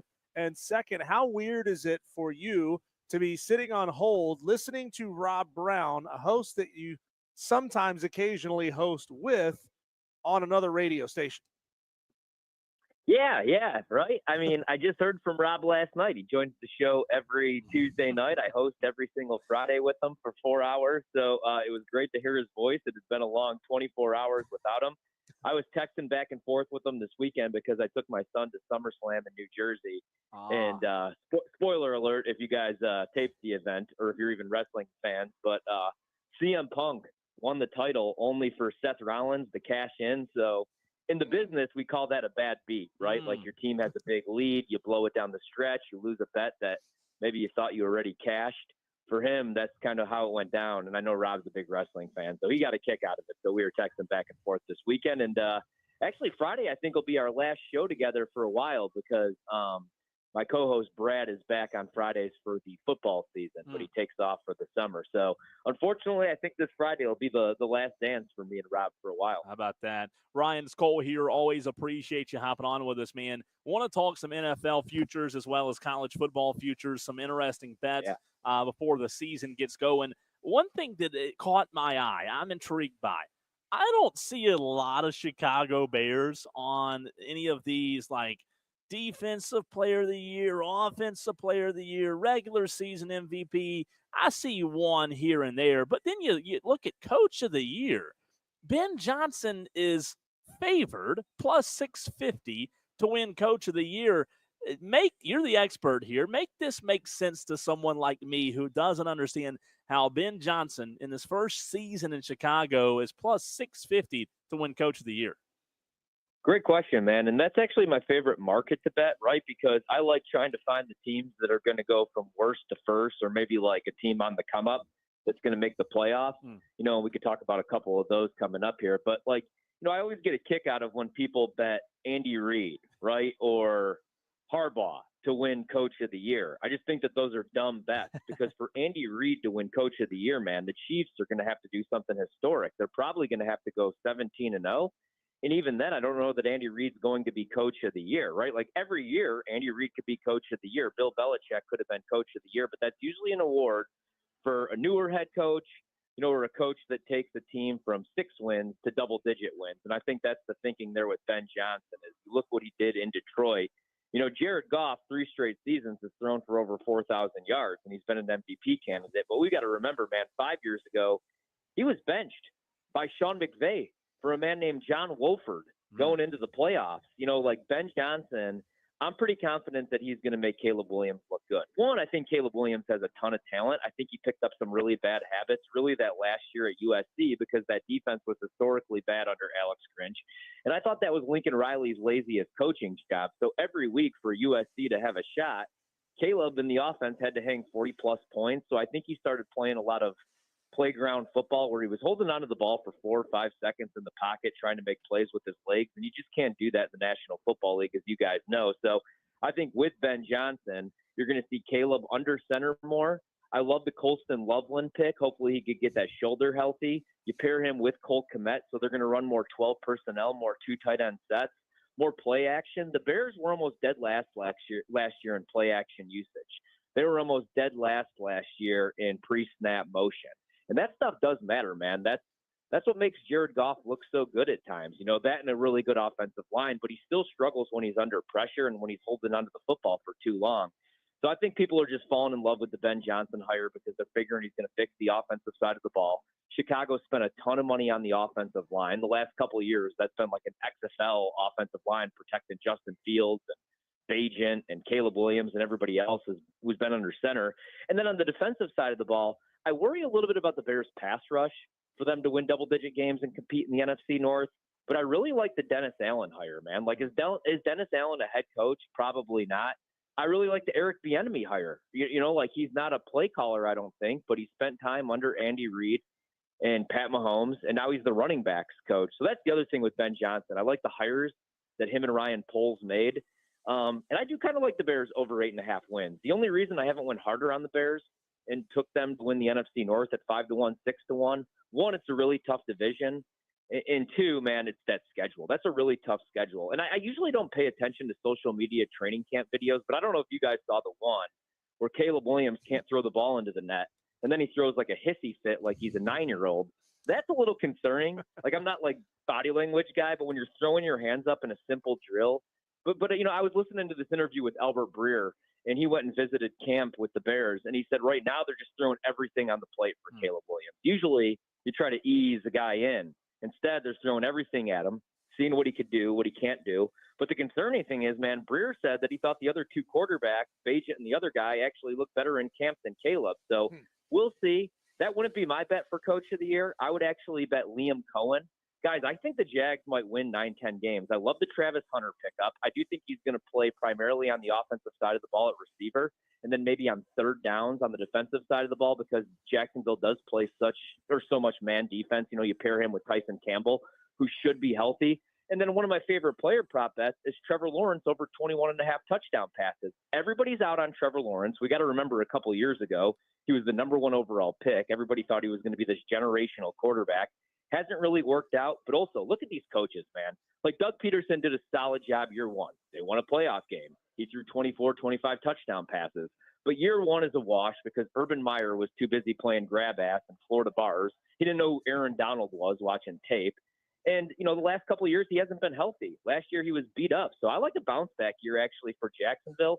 And I'm a big Liam Cohen fan. Let's not forget, Liam Cohen, when he was at Kentucky 1 year, convinced everybody that Will Levis could be an NFL quarterback. Look what he did last year in Tampa, man. I thought there was going to be regression from Baker Mayfield after Dave Canales left.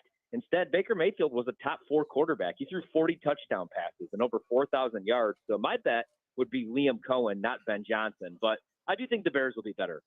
Ryan, speaking of Bears here, and I'm going to ask you a weird question. I always like to ask you one weird question because, this is a fun show. We have fun on this show. To quote Shane Gillis there, we were talking about earlier the Kraken player who had the encounter with a brown bear while trying to film some promotional material. We have a listener who goes by the name of Drubastank who says, he could take a brown bear. What kind of odds would you put on a random dude from South Carolina against a 1,300-pound tank with fur that can peel a salmon like a banana? I mean, I would probably make the bear like a minus 1,200 favorite, right? But I think, I'm not saying he doesn't have a chance. How many people gave David a chance when he beat Goliath, right? Goliath was one of the bigger favorites ever. The miracle on ice. We've seen the impossible happen before. Bill Goldberg was like 200-0. And Kevin Nash beat him. Granted, it took Scott Hall walking into the ring and tasing him, but still, anything can happen. I'm going to give him the benefit of the doubt. You said his name is Drubastank. Is that like a play off the band Hoobastank? The reason? I'm going to give this guy the benefit of the doubt, man. I think if anybody could take the bear, I think it's probably him. Him or Brock Lesnar. Ryan, how are you feeling about the Carolina Panthers this year? Obviously, the last 6 or 7 games, we saw, a tremendous jump in quarterback play. The receiving core definitely upgraded this year. Another year under Dave Canales, his second. And we got an owner that's taking a step back and leaving these guys alone a little bit, letting them cook the meat. What are you thinking about the Carolina Panthers this year? Yeah, I'm buying on the Carolina Panthers, guys. If you would have asked me this question 2 weeks ago, I would have said, okay, they could win 8-9 games, maybe go over their win total, build something, and then next year they'll be a threat in the NFC and a playoff team. But now I've kind of come around that they might be worth a bet, not only on the win total, because they should be able to win 8-9 games, but maybe to win the division, right? Like injuries happen. Tampa's won the division the last couple of years. Baker's played awesome, but I have some concerns about the defensive side of the ball. They're getting a little bit older. Don't necessarily love the coaching staff, especially now. Baker, 3 OCs in 3 straight years. And Mike Evans is getting older, even though he's still awesome and had 1,000 yards again last year. Chris Godwin, I don't even know when he's coming back. And I like Emeka Ibuka and some of the young talent, but I think this is the year maybe to try to fade or beat Tampa in the division. And I was thinking about doing so with Atlanta. And I was all in because of Michael Penix and what he showed the last 3 games. But now we're getting these reports out of camp that Kirk Cousins, looks better than Michael Penix. So I'm kind of out right now on Atlanta, and I'm kind of buying Carolina. Bryce looked really good those final couple games of the season. And I was a Bryce fan in college, I should say. Like, I compared him to, like, Steph Curry because he's not the biggest guy. He can make the throws. But, you know, like, when Steph came into the league, everybody's like, this ain't sustainable. This guy just can't shoot threes all the time. And he did. And I know Bryce isn't the biggest guy, but he's a hell of an athlete. And he's just fun, man. Like, he's fun to watch. So I'm cheering for the kid. He's been benched 2 straight seasons. I don't think that's going to happen this year because now, and I love Adam Thielen in his career, but, like, you know, at this stage of his career, he's not a number 1 wide receiver. I like the draft pick of Xavier Legette last year, but 1, he was a rookie, and 2, he's not a number 1. Ted McMillan is a number 1. I don't care that he went on a podcast and said that he doesn't like watching film. You know who else doesn't like watching film? 80% of the players in the league, man. Like, they have other interests other than football. He's awesome. He's a great route runner. He's 6'4", 6'5". He's a shooting guard, and he's got speed, a really excellent route runner, and he's going to be a red zone threat, and that's what Bryce needs, man. But they were in every game down the stretch. I only worry about the defensive side of the ball. They have to take a step forward. Finish in top 15 would be great, maybe even top 20.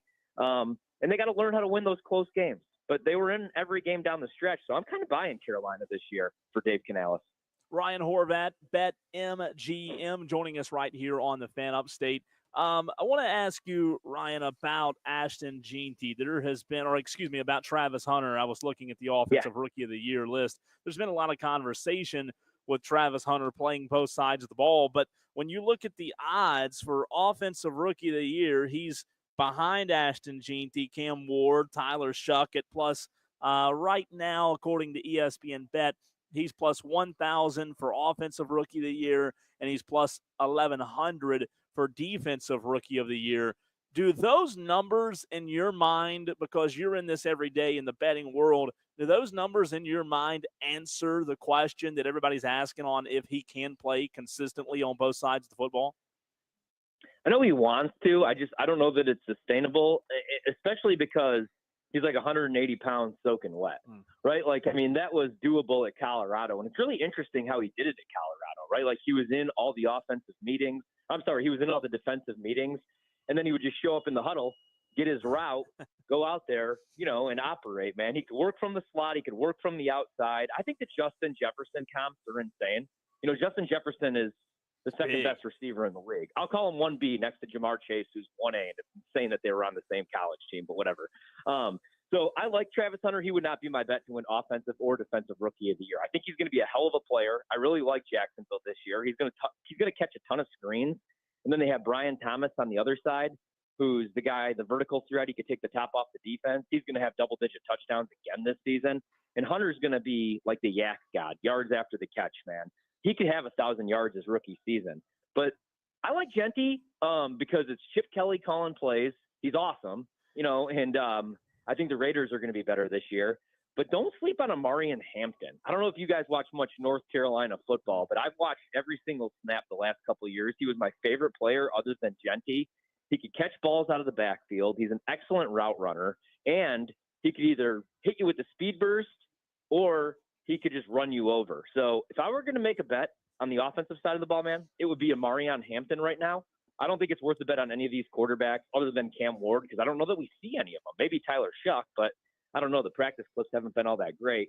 Defensive side of the ball, I have no idea what to do there. It's probably Abdul Carter. I don't think Travis Hunter will play enough snaps, though. I think he primarily plays on 3rd and long, 3rd and 7, known passing downs, and man defense. I think that's how they'll use them. I don't know that you burn him out his rookie season. Also, it's hard to learn a new playbook and learn what to do on the defensive side of the ball, especially if you're not in all the meetings. So I'm saying he's going to play primarily 80% of the time on the offensive side of the ball and then 3rd downs on defense. So I don't think he's worth a bet right now, but I could be wrong. He's a hell of a player and he just won the Heisman. Host of Bet MGM tonight at Ryan Horvat is where you can find him on Twitter. Ryan, we saw it play out in the SEC. I think, correct me if I'm wrong, last year was the first year we saw the SEC bringing injury reports a couple of days before games. Now the ACC is going to that as well. Can you take us back to how having those reports really changed things for you and for basically the betting industry last season, and how long until this is universal for all Division I college teams to have to do? Man, that's a really great question, man, because, I kind of like understood both ways because like my entire family coaches, right? Like baseball, basketball, football, D1. And you don't want to disclose injuries at that level if you don't have to, right? But also, on the other end, doing what we do, doing what I do, betting games, you need that injury report. If Cam Ward's not fully healthy for Miami and they got to go to the backup, you want to know that before you lay big money on Miami, because on the pro level, all about the backup. Like, oh God, I don't need to see Zach Wilson come in the game for Tua for the Dolphins. I want nothing to do with that. But in the collegiate level in college, you have no idea, unless it's Arch Manning backing up Quinn Ewers, right? But you don't know who's backing up who. So I said this 2 years ago, because even in college hoops, you never have any idea. You're like, oh my God, I thought Dylan Harper was supposed to be back last week. He's still not playing. Where is he? And you get nothing from Rutgers head coach. College football, you get nothing from Dabo, all week long. And then all of a sudden, some kid's either out there or not out there. But with betting, and I don't agree with it, but with how much money everybody's pumping into this stuff, BetMGM, DraftKings, FanDuel, I feel like it's coming where you're going to have to disclose it just like the NFL. Remember how everybody made a huge deal about that Tom Brady injury, he had surgery after the season? Everybody's like, wait a minute, Brady was hurt all year? This would be great information for the other team to have. I think it's coming in college football. That said, I think coaches will still dance around it, try to get away without disclosing certain injuries. But I do think we're going to see it in all the major conferences, which pretty soon is just going to probably be, the SEC and the Big Ten. As much as I love the ACC, I also used to love the Pac-12, the Pac-12 after dark. Now that's dead, unfortunately. But it's just changing so much, man. I still love it. I still love college football, but it's really just the minor leagues now is what it is. We always said there's no minor leagues for the NFL. Now that's what college football has become. That's why all these guys, especially running backs, keep going back for that 4th or 5th year of eligibility, because why take your chances in the NFL when you can make $4 or $5 million to go back for your senior year? So I do think injury reports are coming very soon. Ryan, let's end it locally. Clemson in our just in our neck of the woods. Over under set at 9.5 for 2025 win total. Where do you, the expert Ryan Horvat, lean on Clemson's win total being 9.5 in 2025? Not just sucking up to you guys. I think Clemson wins at least 11 games, and I think that they have a legit shot to win the national title. Right now, I bet Texas because I'm a Sark guy, although I'm still pissed. First and goal at the 1 yard line, we're calling pitch plays when Arch Manning's on the roster. You run quarterback power 4 consecutive times. I know everybody thinks Texas is too overhyped. I don't. I like Sark, and they have a ton of talent. But my other bet, anything better than 14-1, is not just Clemson to win 10 games. I also bet them to win the ACC, guys, but that's only plus 110. I'm going to go long shot. Not that it's that long. I'm going to take them to win the playoffs. My only concern, can they beat SEC teams? Last year they went 0-3. This year they open with LSU. That's going to be a tough one. And then they close with South Carolina. And I'm in love with Lenora Sellers like everybody else is. I just worry a little bit about that schedule for Beamer and the boys. But 14 starters back, I believe, for Clemson, 8 on offense, 5 on defense. 2 years ago, guys, I was kind of out on Cade.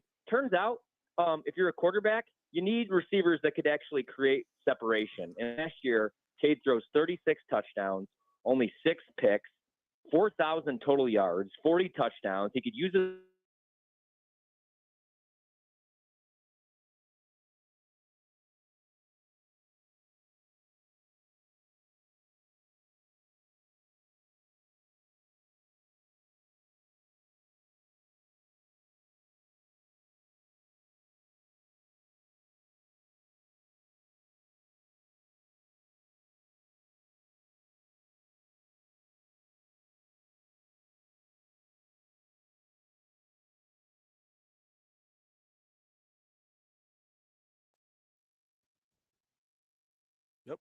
I think we might have lost Did him. we lose him?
Yeah, just let them know.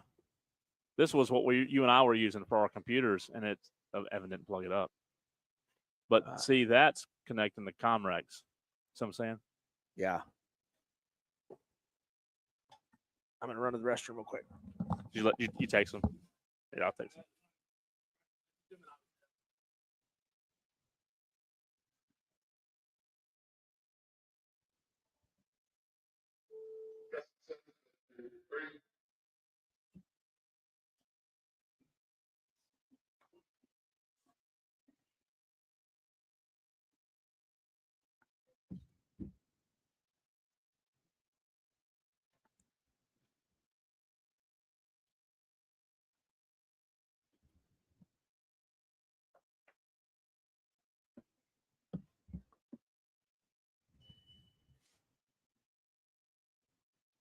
Evan.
And we lost. But Diesel, how would we hear bed music? That don't make any sense to me. If we would have to, because if we weren't connected, we couldn't hear bed music, could we? Shouldn't. No. Maybe it was that kind of last little throws and the battery dying. So like lit for a second, came back. The stream because Lonzo is a rage baiter right I can hear you guys, yeah. The man holds As a science multiple guy. PhDs. In what? Engineering. In what? Are you sure? He's an astrophysicist. So you think they both From where? Yes, From from where? the New York Observatory where he runs. Wait. We just lost it again. We just lost it again. See that, Diesel? It connected for 10 seconds, and it just went off. Same thing. That's exactly what it did with me and Diesel. It said connected, and we lost it. We're gonna have to have a full audio from yesterday's show to play something. For now, or play Melissa's moment. So hold on a minute before you start doing stuff. So well, they're disconnected. He could for about 20 seconds. Hold on, Evan.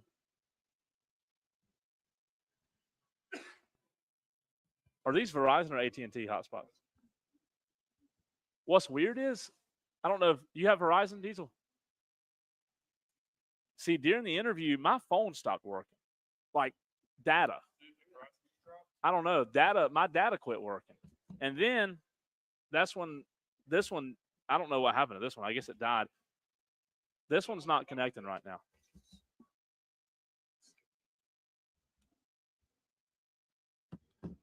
You calling, John? Perfect. So he has this. There's one more break he's got to get to.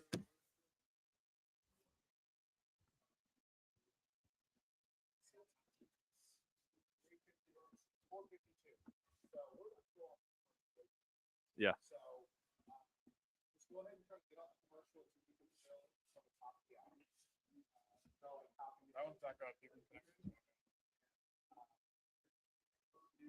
Do you want me to try using this one tonight? I don't think it's. Let's just try something real quick.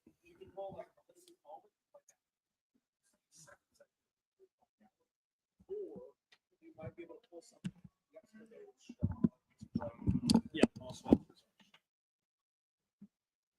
I'd play Melissa's moment.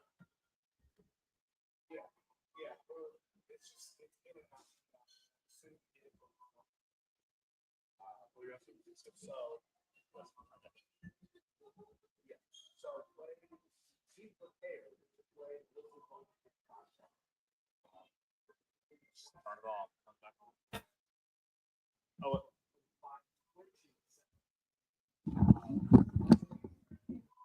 John, can you hear us? Diesel, see if he can hear us now. Test, test, hello. Hello, hello. He cannot or can? Through.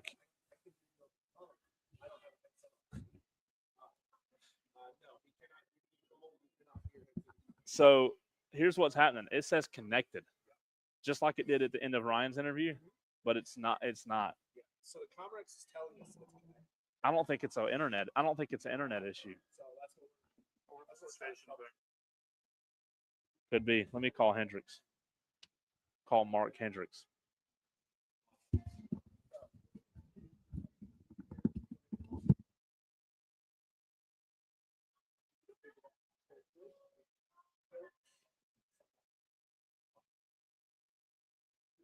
So it just dropped it.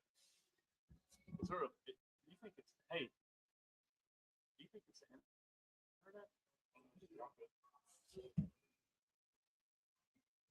With your problems. And if you're 50 or 60 years old and in reasonably good health, a $1 million policy should only cost about $100 to $200 per month. I'm pulling up the solution shared for your drive. previous policies as well. You may even save enough money to lighten the load on your new $1 million policy. Remember, call Big Lou. He's like you, except he's only on number 2. Call Term Provider at 800-700-6898. That's 800-700-6898 for $1 million in term life insurance that you can live with. Call Big Lou at 800-700-6898.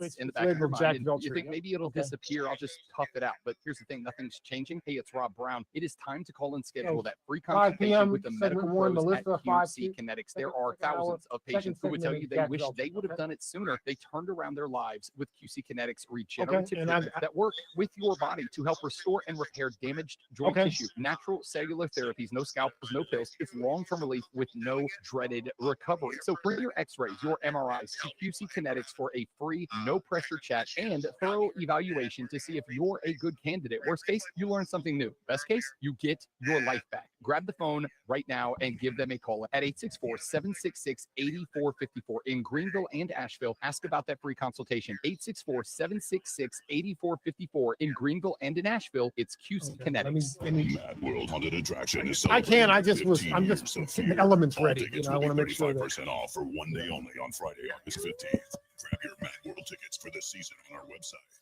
Don't miss your chance to save 35% off at madworldattractions.com. Yeah. Let me call. What, Hey, let me. I can hear him now. I can hear you. We'll be live. I can hear him now for now. 3 till 7 So I at think he might be Ingles back. Markets at 8004 Warren H. Abernathy Highway in Spartanburg. Be there live for your chance But to if win worse an comes to Ingles worse, gift backup. card The in backup emergency would be just call Hey, you on I'm your Tara phone. on- Servatius, host of the Battlegrounds America podcast. It's the closest you can come to taking the red pill and exiting the matrix. There's a whole Right. world out here, and it's real. Join us. Find the Battleground America podcast wherever you get your podcast. So are we? You can hear me okay? The John Deere Gator Yeah. SUV lets you cut, pack, drive, scout, weld, stack, feed. Well, pull, it's at the top of the load, hour. tow, It's basically spray, got a. and So haul. do you have, John? Do All you in have one 3 thing. minutes worth of break? Because with the highest I'm volume of filling. box I'm volume filling in its now. class, Okay. customizable And I got to do the features sports flat. and a towing Okay. capacity of Yeah. up to 4,000 pounds. Okay. It gets That was so weird because, Yeah. like I said, the interview was going, then all of a sudden it was silent. And I'm like, oh, okay. Learn more I don't know at what's John Deere going on. Dealer I couldn't or send visit text. JohnDeere.com/Gator Wow. XUV. Still getting around to that fix on your car? You got this. Now, on what is eBay, my you'll find computer? millions of parts guaranteed to fit. Doesn't matter if it's a major engine repair or Okay, your I'm gonna first run time to the swapping your restroom. windshield wipers. Okay. Get us eBay to has that get part us you to need, 5. I'm ready gonna run to the put restroom. perfect John. Yeah. into place. Okay. For changes big and small, loud or quiet. Find all the parts you need at prices you'll love, guaranteed to fit every time. But you already know that. eBay. Things people love. Eligible items only. Exclusions apply. If you owe $10,000 or more in credit card debt, medical bills, or personal loans, help is here. As Americans continue to pile up astounding credit card debt levels with high interest rates to make ends meet, debt relief is being made available. Hey guys, on the National stream, yeah, debt we had relief some that could some reduce a crazy significant internet portion issues of there, what you owe but if we you were coming to the qualify. end of that For Ryan many, Horvat continuing to segment, struggle so making we minimum didn't monthly lose too payments much could on that take interview with 25 Ryan or more Horvat. years to pay off. We Debt are relief squared away, already so we helped should be over back 550,000 Americans operating reduce their as debt per much usual quicker coming up in the than next other segment. So creditors. back here in about Call. You'll be 2 amazed at how minutes. much you can save.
State.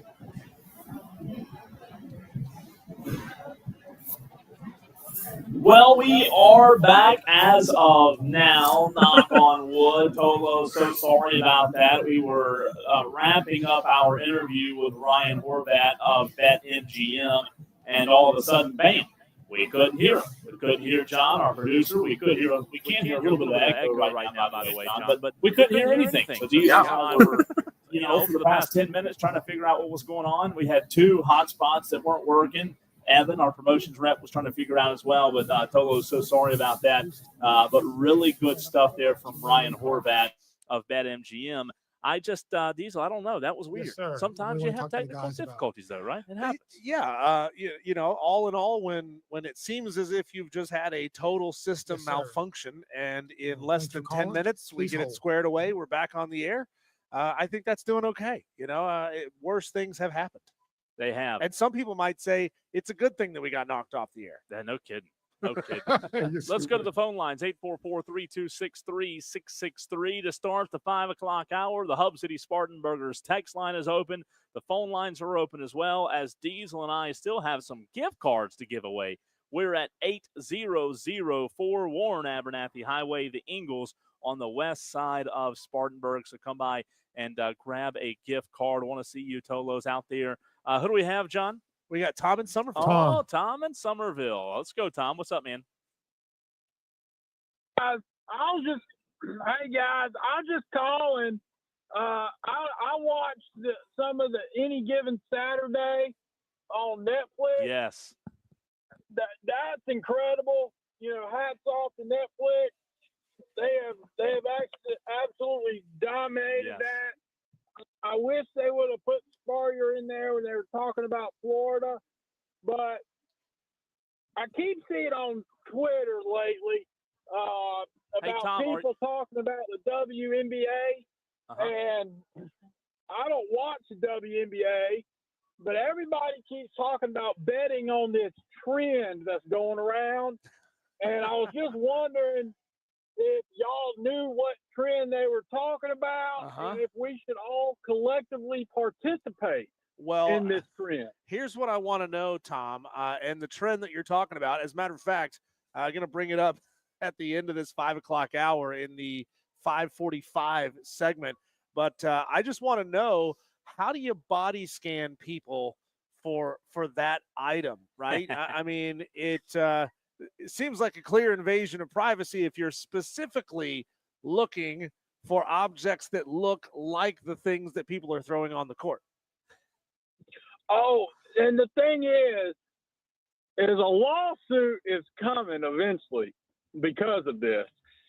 And it's going to be top-notch television to follow, because it's only a matter of time before the wrong person takes offense to all this, and a lawsuit's going to come from it eventually, in my opinion. Well, I do imagine that it will carry a stiff penalty. That's for sure.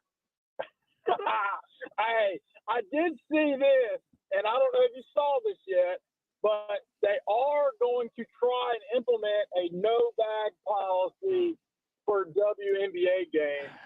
But going back to what you just said, Diesel, even if they are able to implement that, which I don't see how, it's a stiff penalty.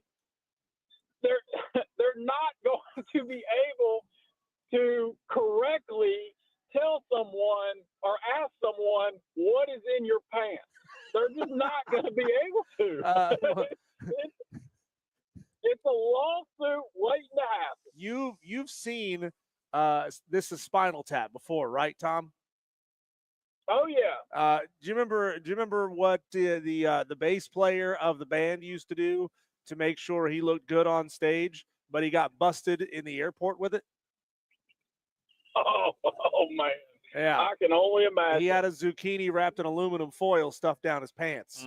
So, hey, Tom, let me ask you this before you hang up. I watched the very first episode last night of SEC football. What is it called? What's the official title? Any Given Saturday. So I watched it last night. I watched the first one.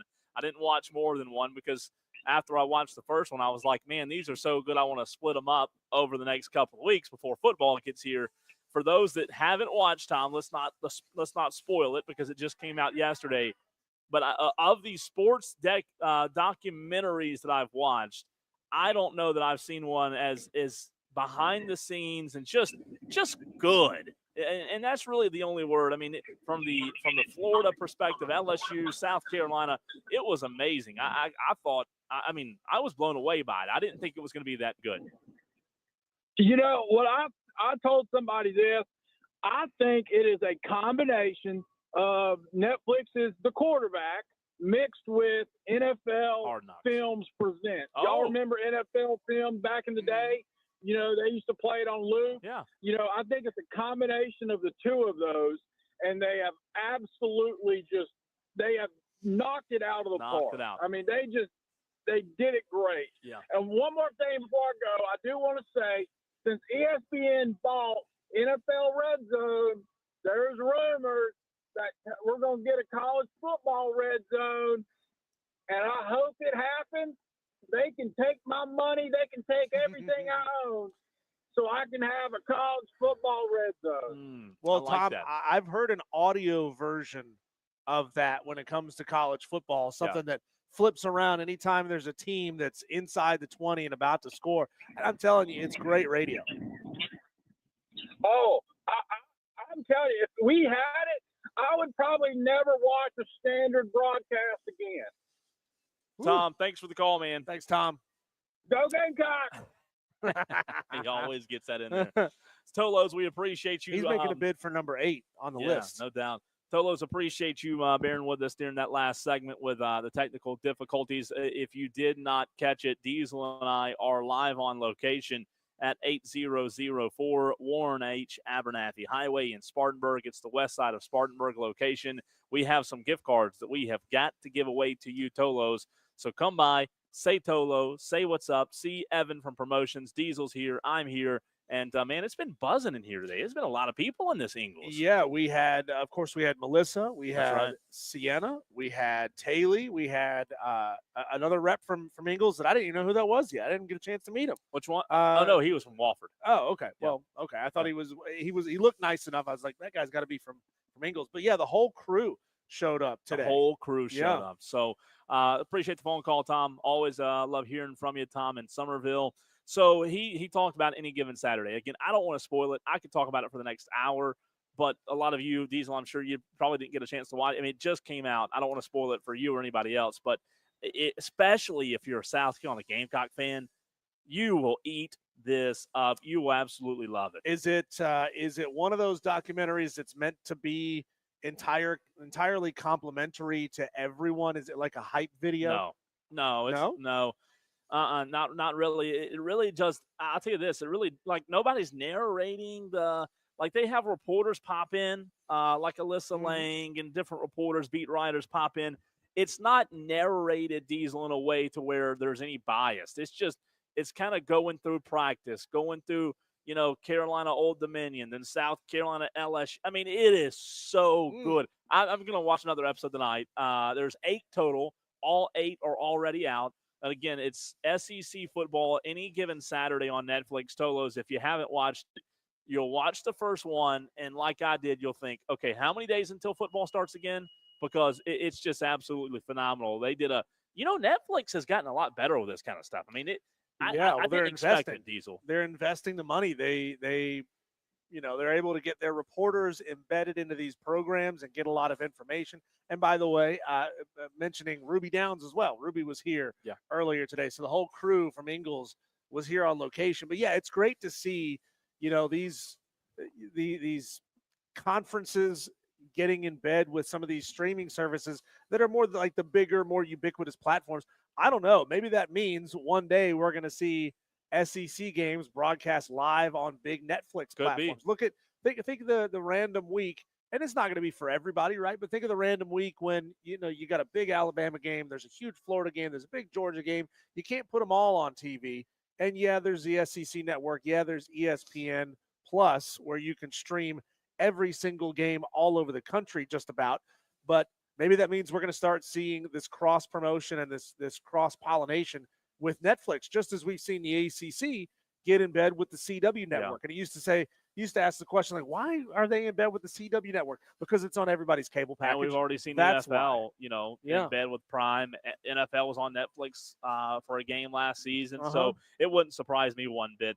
Tolo's Hub City Spartanburgers text line is open. Phone lines are open as well. We're just getting rocking and rolling on this Wednesday. Let's get into what J.C. Horn had to say, Diesel, talking about the former Clemson Tiger, Hunter Renfrow. I want to poll the audience here. I want to know if our Tolos out there believe that Hunter Renfrow will make the roster for the Carolina Panthers. 844-326-3663, the Hub City Spartanburgers text line. You can also leave a comment in the chat as well on YouTube, Twitter, and Facebook, where you can watch the show. Very simple, yes or no. Do you think Hunter Renfrow, the former Clemson Tiger, will make the roster for the Carolina Panthers? Here's what J.C. Horn had to say about the former Tiger.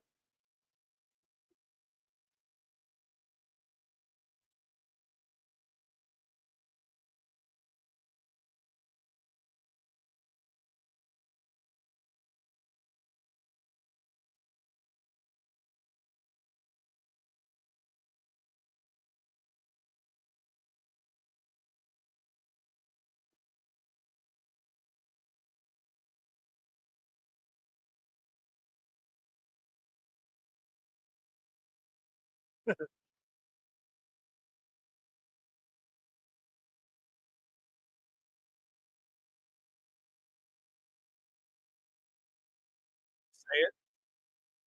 Say it. Oh.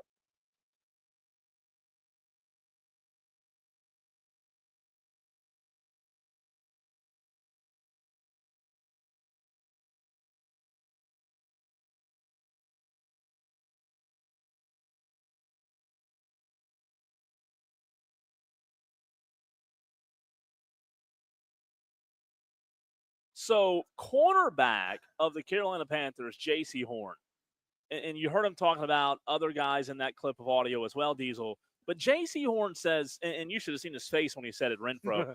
He says Hunter Renfrow is just impossible to guard so far in training camp. That's got to give you, like, this receiving core is already getting better. That's got to give you some inclination that he's going to make the roster, and he might be an impact player, right? Well, there's some Alabama fans out there who are probably saying, well, if you give him illegal picks and illegal rub routes, that, yeah, he's impossible to guard. But no, I've seen the clip of the TV interview while this was live on TV, and they were overlaying some clips of Hunter Renfrow in camp.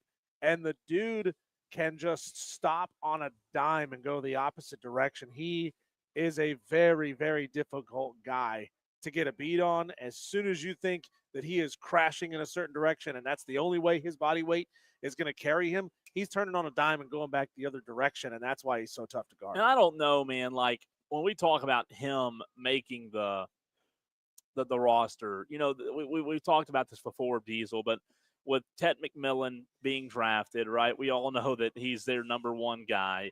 Jalen Coker. I mean, here's it, like, as good as a spring or as good as a summer and early fall camp as Hunter Renfrow's had, there's been high praise about Jalen Coker.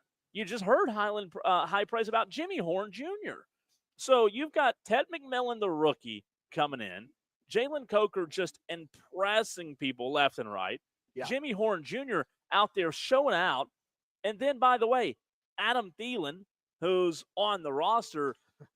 I don't know the magic number in terms of how many receivers the Panthers keep, but I think this is, and I know it's local, so it's gonna lead. But going into the NFL season, Diesel, I think for Bryce Young, this is huge. If he could somehow convince Dan Morgan to carry one extra receiver than normal, you might see Hunter Renfrow and these guys all make it.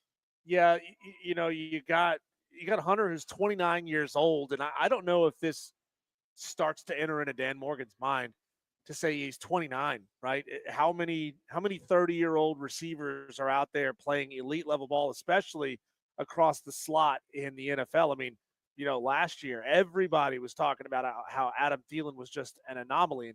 And how old is Adam? He's what, 32? He is 34 years old. So, I mean, if you're looking for Adam Thielen's replacement in Hunter Renfrow, you're replacing a 34-year-old with a 29-year-old with a somewhat similar role, but a different skill set. And then you're questioning, well, is it really worth it to have a 29-year-old slot receiver on our team when we could spend our time developing a Jalen Coker who might have another 7-8 years in this league or on this team? Yeah, so last season, 2024 Diesel, the Carolina Panthers carried 7 receivers on their roster.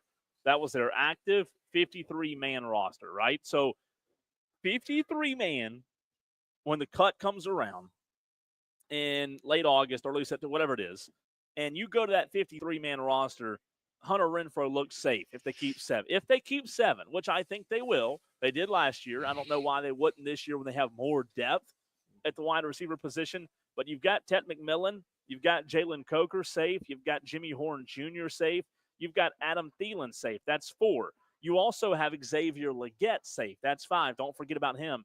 David Moore, he's safe. So here we are. Look at this. That's 6. Adam Thielen, Ted McMillan, Xavier Legette, Jalen Coker, Jimmy Horn Jr. 5, David Moore is 6. Now you're talking about, okay, is Hunter Renfrow going to be 7? Is TJ Luther going to be 7? Is one of these other? Diesel, it could very well be the case where Hunter Renfrow is the last wide receiver to make the roster at 7. But if he does, that's all that matters, right? I don't know if, and I'm pretty sure the answer to this question is no. I don't think Dave Tepper thinks about PR from the standpoint of we've heard the narrative that we never draft Clemson players and they still haven't. Is there any part of that says, you know what, we need to, repair some bridges with the state of South Carolina? Obviously, we already drafted a lot of Gamecock players. We got a couple of those dudes on the roster. Wouldn't it be a good thing for us to bridge that gap between Clemson fans and bring in it's not just any old Clemson player. This is a beloved Clemson player. I think just for the PR standpoint, that would be a good reason to keep Hunter Renfrow on this roster. Texter from the 431 brings up a point that we've discussed, an interesting point, and I don't disagree. On the Hub City Spartanburgers text line at 844-326-3663, the 431 says or ask, isn't Adam and Hunter pretty much the same type player? Why would they need 2 slot guys? So here's the philosophy there. Yes, they are very similar. I wouldn't say they're the exact same, but they are similar type players. Are there things that Hunter Renfrow can do, in my opinion, that Adam Thielen can't do right now? I do think there are. I think Hunter Renfrow can still, with his route running, be a little bit more explosive in getting open than Adam Thielen can. But back to your point, Texter, I do think they're very, very similar. So, again, what's the mindset of Dan Morgan? What's the mindset of Dave Canales? Do you want, let's just say, for example, Diesel, let's say you looked at Renfrow and Adam Thielen as the same guy. Okay, then you have a guy like TJ Luther who is a young player, but you might look at him as a deep ball threat. You might look at Bryce Tremaine as a deep ball threat. You may look at one of these guys, Jasim Reed or Jacoby George, and say, well, they bring something totally different, whether it's in the deep ball game, whether it's in their size, right? They can be a possession kind of guy. That's where you do start having not concerns, but thoughts go through your mind as okay, does Renfrow get cut just because they already have Thielen on the roster? Well, I think it gives you, the option of having 2 slot guys on the same side of the field, lined up on the same side. It gives you the option to have 2 slot receivers crisscrossing against one another. It also depends on where Bryce Young has developed this year as far as, what's he throwing really, really well right now? Is he throwing the pass across the middle, the short and intermediate stuff well, or is he throwing the long ball well? I mean, if he's not really an elite long ball threat right now, it would certainly behoove you to have 2 receivers lined up in the slot, one on either side of the ball, and have them crisscross, or have one of them act as a decoy to make room for the other one. And at the same time, you have the ability with Hunter Renfrow that I think you don't have with Adam Thielen, to have him just change direction on a dime. You could have receivers on the outside pulling DBs and linebackers off to one side of the field, and then have Hunter Renfrow just cut straight up the field, run halfway across the middle of the field towards the slot, and then boom, head straight for the post. it's really going to be interesting. I hope for his sake, and I'm sure Clemson fans are all in agreement here. We all would like to see, even for the PR, the touch of the PR that you talk about, Diesel. We want to see Hunter Renfrow on the roster. We really do. I mean, it's just we don't want to see that guy because he worked so hard, took the year off, right? He worked so hard to come back, and he was in my presence, and I didn't even know it. Yeah, he's had an incredible training camp. So hopefully that continues. Tolos, we continue the conversation. Want to hear from you in the next segment on Shedeur Sanders maybe Friday possibly starting and playing the whole game. We also have some other things to get into as well, but the conversation continues with you, Tolos, right here on the Fan Upstate.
Jason and Diesel on the Fan Upstate. Well, how about this, Diesel? We just had in the Daily Wires yesterday that the Cleveland Browns, they didn't, 5 quarterbacks wasn't enough. They needed another one. So they signed Tyler Huntley, right? We talked about that. And we get the news late last night that the Cleveland Browns will start rookie Shedeur Sanders at quarterback for the team's preseason opener against the Carolina Panthers on Friday. Coach Kevin Stefanski confirmed on Wednesday. So Panther fans will not only get to see some of their new young guys, but they'll also get to see Shedeur Sanders. And there are reports out there, as I just got the hiccups middle of the segment, there are reports out there, Diesel, that Shedeur Sanders may play the majority of the football game on Friday. Your thoughts? It seems as if the Browns and the NFL are giving him every chance to claw out of this hole of being a 5th-round draft pick that they can give him. Now, it certainly helps that you got Joe Flacco, who's 90, that you got Kenny Pickett, who's hurt, that you've got Dylan Gabriel, who's hurt. And so, really, Shedeur is able to jump from 4 to 2 on the depth chart like that, just by virtue of other people around him being injured. I mean, what's that old saying? The best ability is availability, and he is available right now. Meanwhile, Kenny Pickett and Dylan Gabriel are not. So, if he goes out there and impresses and plays well in a majority of this game, then I think there's a good chance that 5th-round draft pick rockets up their board. Tolos, where do you stand on Shedeur Sanders and the opportunity that he has Friday night? One texter from the 828 already gets in and says, Shedeur sucks, but I hope he makes the Panthers look stupid.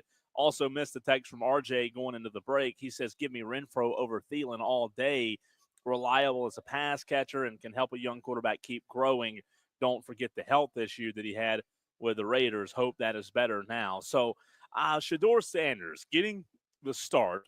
The opportunity on Friday night, Diesel, you said a minute ago, come out of the hole, right? Dig out of the hole that we all kind of felt like Shedeur Sanders was in. I'll tell you this. It's so interesting. Number one, because it's Cleveland. In Cleveland, the dumpster fire is always interesting.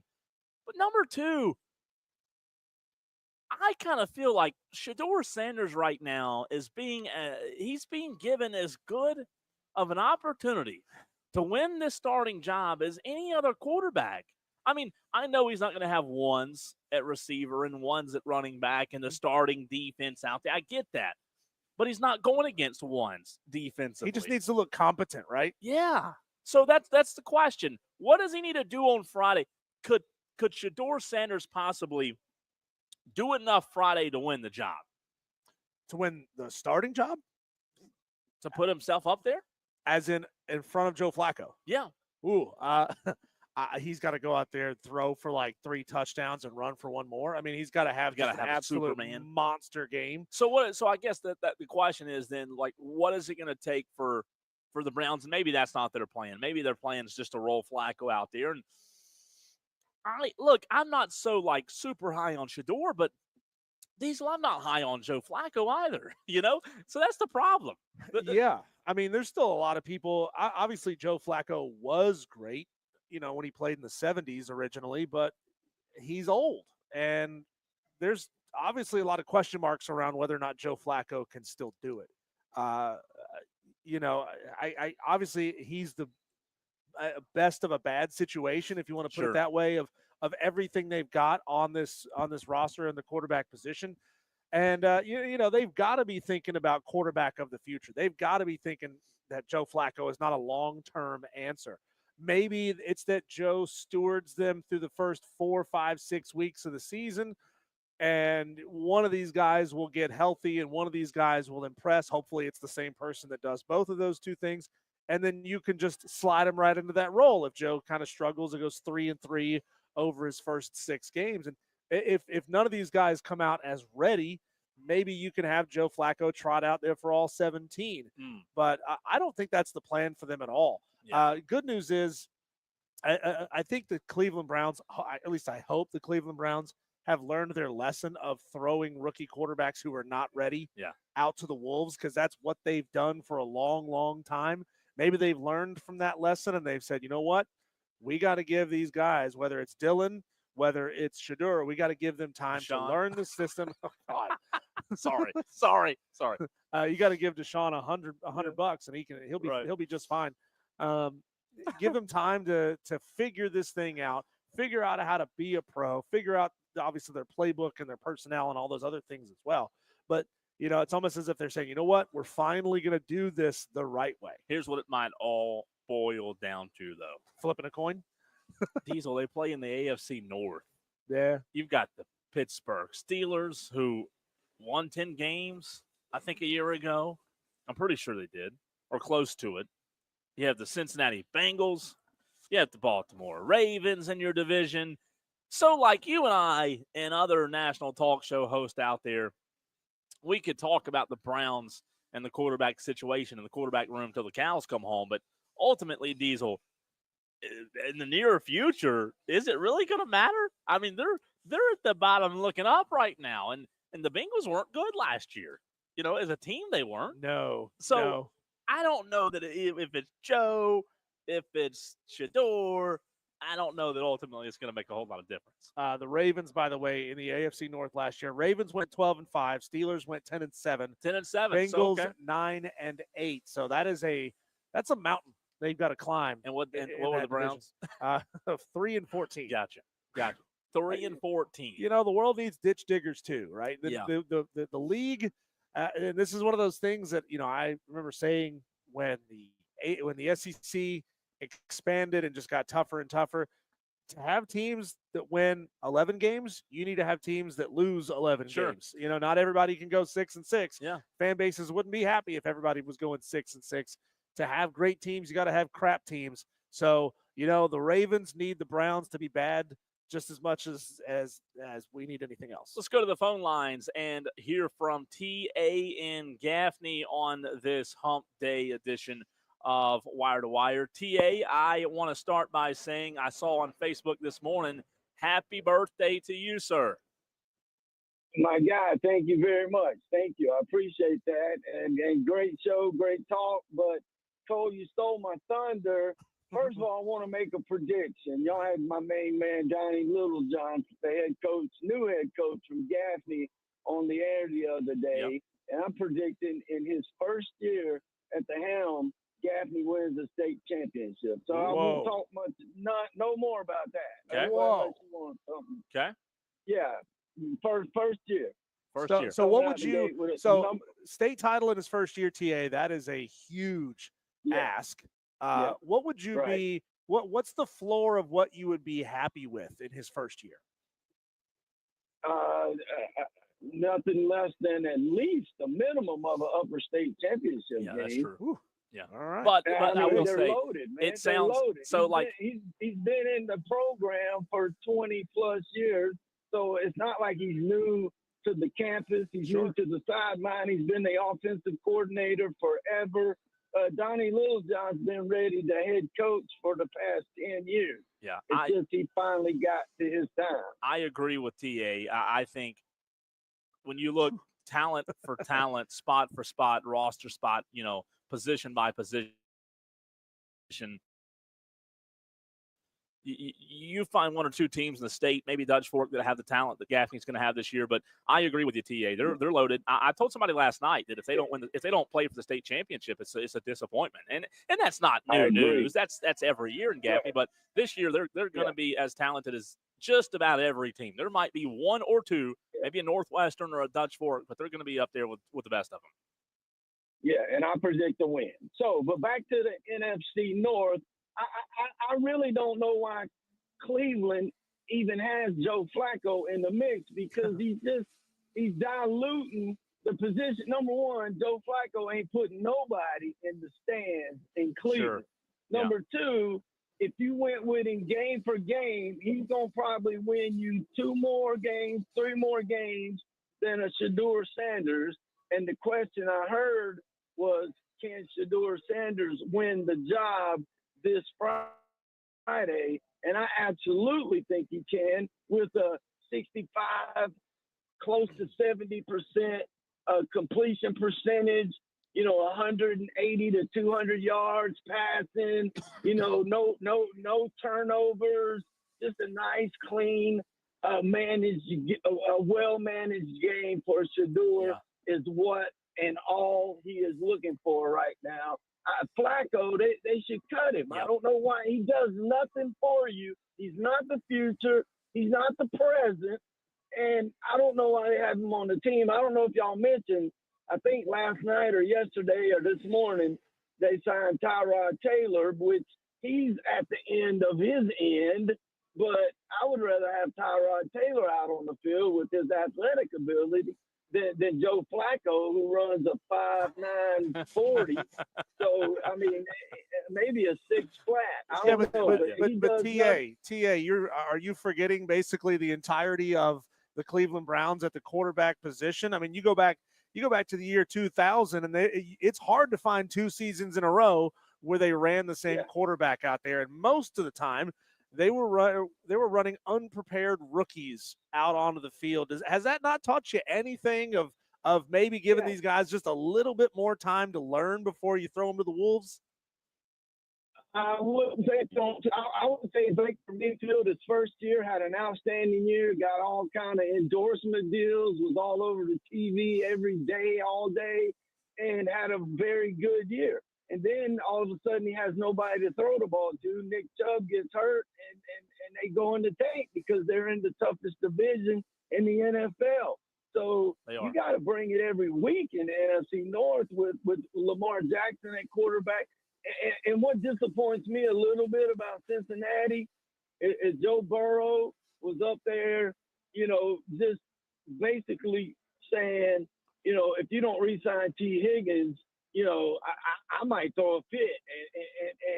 And the kid on defense, the defensive end, Joe Burrow quietly puts in a plug for him, but he doesn't do anything. Joe Burrow's only concerned about what Joe Burrow can throw to, who he can hand it off to, the offensive side of the ball. But if you can score 38 points and your defense gives up 40, like last year when they were one game really away from making the playoffs because they started off 0-4 or 1-4, Joe Burrow wants his offense to be right, and they're making Joe Burrow happy with signing T. Higgins, and they need this defensive end, Hendricks, to rush. I think he's number 3 since 2019 in sacks. You need that intimidating presence on the end of that line to put a helmet in the back of that quarterback's back and put him on the ground and put some pain in him to where he's looking over his shoulder to make sure his left tackle's doing his job.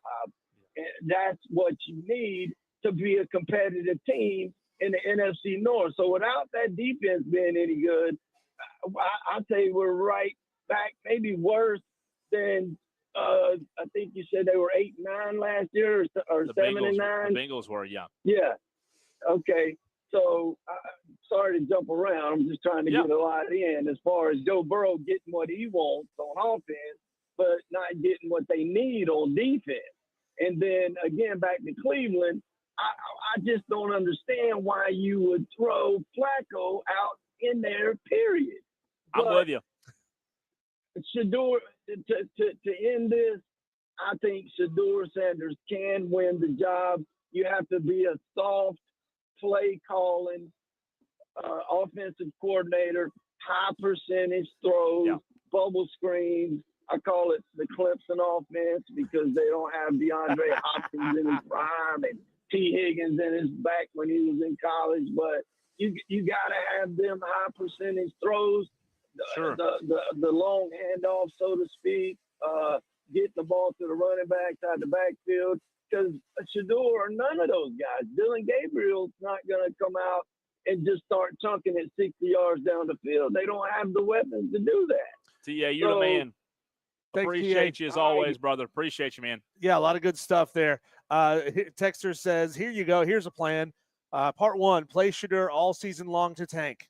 Part 2, draft Cade Klubnik in 2026. Part 3, relegate Cade Klubnik to a terrible career. The bad part is we laugh about that, but the bad part is that's not out of the realm of possibility. That can happen. No, hopefully that's the sad part. Hopefully it's the Arch hype continues and Arch goes ahead and comes on out, goes into the NFL draft, and Cade Klubnik gets spared and goes to the second worst team in the NFL. When we come back, Cole, look, I know that sometimes these conversations make you a little uncomfortable, uneasy, so we're just going to go ahead and let the conversation about what fans are throwing onto the court at WNBA games peter out, and we're going to go in a different direction. I'm going to ask you a big-time question.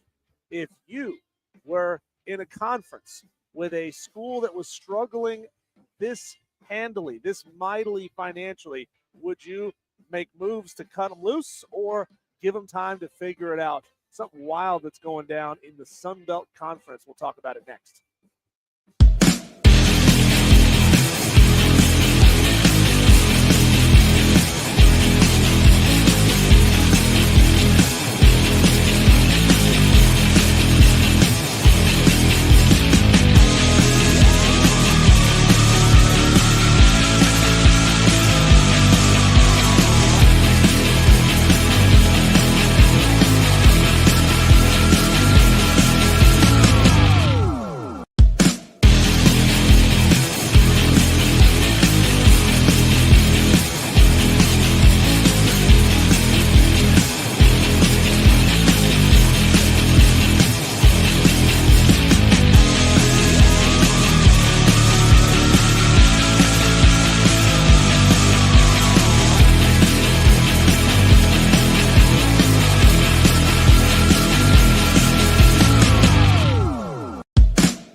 it's not usually a good thing when you have the smallest athletic budget in FBS football and your administration says cut 10%.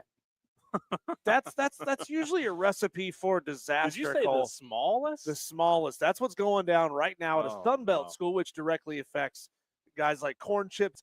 Myself being an App State fan, we're looking over the fence at the western side of the conference, and we're looking at the University of Louisiana at Monroe, whose athletic budget was $31 million last year. And their new university president said, yes, slash it by 10%. Oh, my goodness. That's really, really hard. And it's going to stay, and it's going to be hard in the revenue sharing era, in the NIL era, in the portal era, and everything going up and getting more and more expensive to try to keep athletic programs on the field. And you know what? Like, Louisiana Monroe's had some good players come through there, and that's what's kind of sad about it. That they need to reach out to, or maybe they need to be contacted by the Duck Commander guys down there. I mean, just right down the street and pump some money into that program. I mean, there's plenty of money down in that area, but has that I was going to say organization, that program fallen that far that? Well, apparently they're having massive budget crisis issues throughout the state of Louisiana when it comes to the state being able to support athletic programs. Put it this way, Cole. Last year, Ohio State spent $230 million. ULM spent $30 million. You're talking about a $200 million difference from the biggest budget in FBS to the smallest budget in FBS. And now there's an all-out war among the fans saying, it's time for y'all to get the heck out of here. We can't have you here. We can't have you dragging the conference down. Look, every conference has got to have somebody with the lowest budget. But when it's that low, most Sun Belt programs are averaging up there in the 60, 65, $75 million range. They're operating at a third of what the conference average is. And you've got Louisiana Tech not far. Just got added, yeah. And I mean that's interesting because there's been some good football played down there. I mean, obviously they beat Alabama like 15 years ago. That's what I'm saying. That's I mean, they've had some good players come out of Monroe, Lafayette, Louisiana Tech. Terry Bradshaw played at Louisiana Tech. He played at Tech. So if you're a Sun Belt member, Cole, are you voting to kick their asses to the curb, or are you giving them 5 years to figure it out? I give them 5. I give them 5, but no longer, because you don't want to let somebody like that keep dragging you down. Yeah, there's people talking ultimatums saying, "Hey, this conference is going to implement a floor.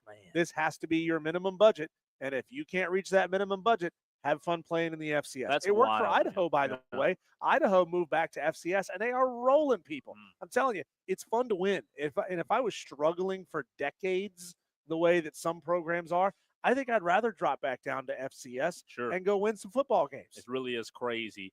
Diesel, you remember Bear that was on College Game Day, right? Yeah, Bear Felica. Yep. You remember? We all remember Bear. Yeah. Bear's That's the third Bear we brought up on the show today. It is. I don't know what Bear's doing. He's doing some podcasts and things like that.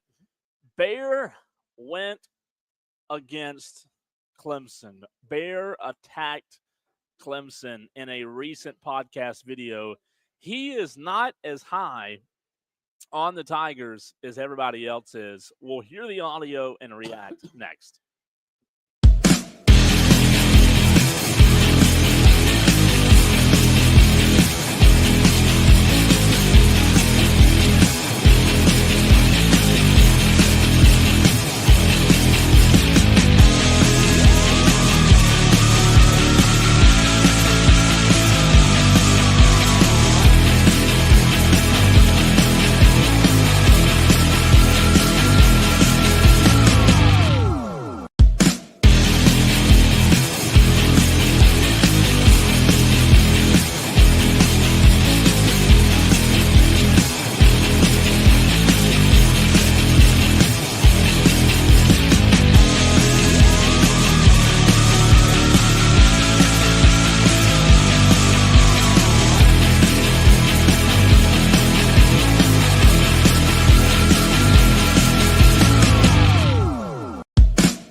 One more hour to go at 8004 Warren H. Abernathy Highway in Spartanburg. It's the west side of Spartanburg location, Utolos. If you are in the area, we have one gift card left. DB and Just got 2 gift cards, Diesel. Good to see them as always. Strolling through the old Ingles on the west side of Spartanburg. You Dorman folk. We got one gift card. One's all we have left. So we will be here until 7 o'clock, a few minutes before, and that's your last chance to grab one of those Ingles gift cards. Well, it's been packed in here today, man. If you ask Drubastank, 1 is all it takes. He still is on this idea that he could fight a brown bear and win. I think that'd be a little He tough. said all it takes is 1 good punch, and I could win this fight.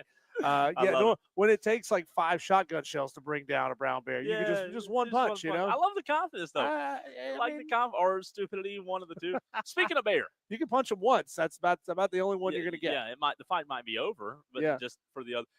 Speaking of bear, Clemson fans, welcome into the show. If you just tuned in, maybe you just got off work, maybe you're headed home or headed to a practice, one of the kids' practice, grabbing dinner, and you are a Clemson fan. Well, you might have liked Bear before you hear this audio, but Bear Bets Pod recently published this piece of audio and That's a lot of video P's. as well. It was a lot of too many P's. And Diesel, Bear is not buying the Clemson Tigers stock.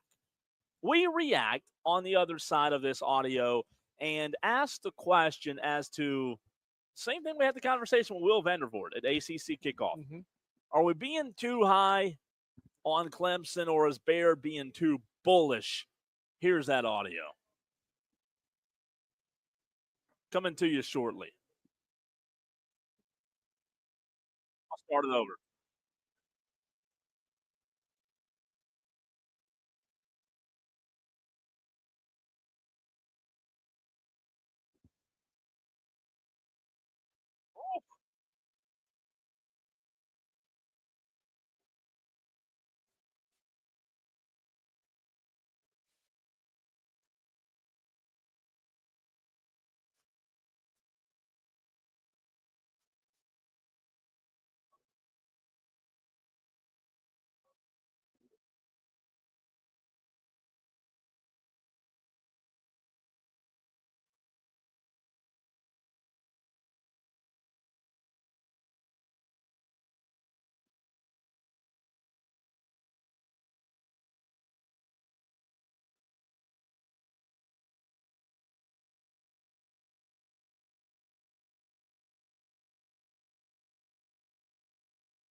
Ooh, there you have it. Bear 10 wins is going to be extremely hard. So, Diesel, we're going to go back through that piece by piece, kind of like we did with Matt, or the clip of audio we had in the first segment of the show.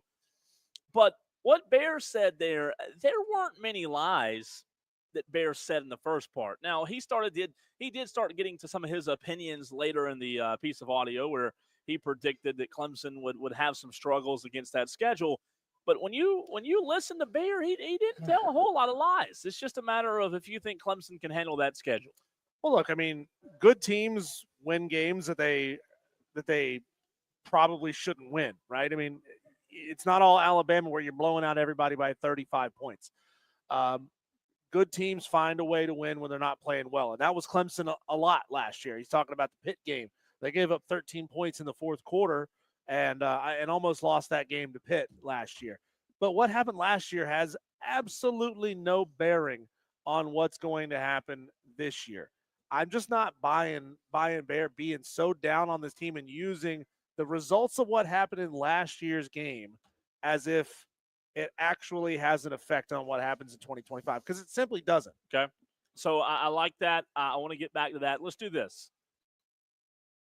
Again, trying to be fair to what Bear said, let's go piece by piece, and we'll stop it just in the very first segment of the show.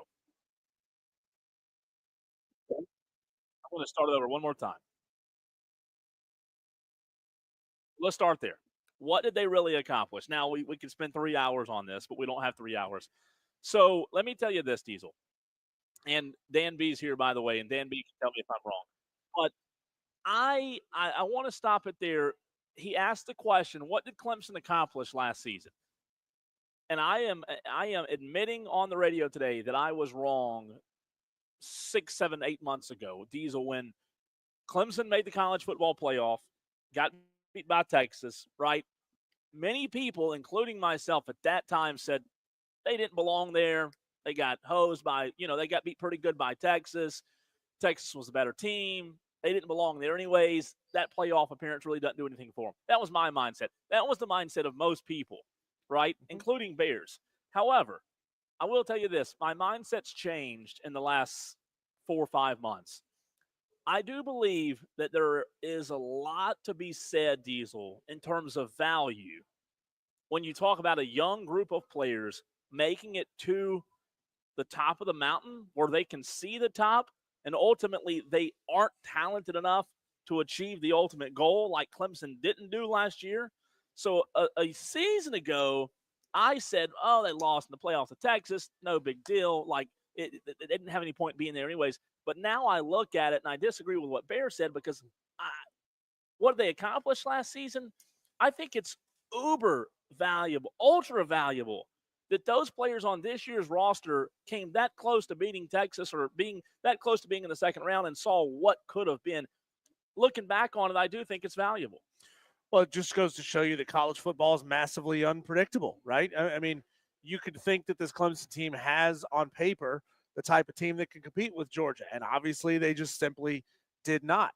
You can look at the expectations of what they did or what people thought they would do against App State, NC State, Stanford, et cetera, and say, well, they overperformed in those games, especially relative to what they were doing offensively later on in the season, where they only put up 21 points against Louisville. They only put up 24 points on the road at Virginia Tech, 24 points on the road at Pitt. Again, those are teams that you would think that Clemson team that was able to put up 66, I don't like saying that out loud, 66 points against my App State Mountaineers and 59 points against NC State. They should have been able to put up 38, 41 points against those teams later on in the season. What you think and what you believe based on what you read on paper doesn't actually win football games.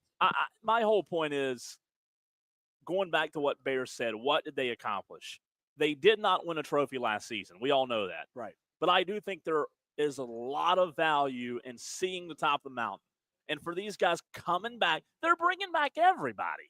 I mean, they're bringing back everybody from last year. Those guys got a little bit of taste of it. And now looking back, I do think that's ultra valuable. Let's continue.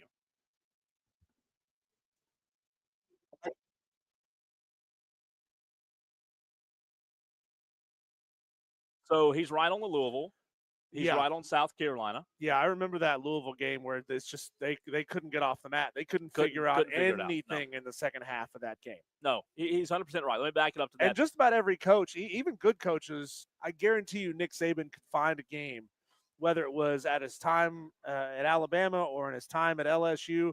And there are quite a few of them in his time in the NFL where he could say, we just couldn't figure it out. We could not figure out what to do. Like, everything was going wrong.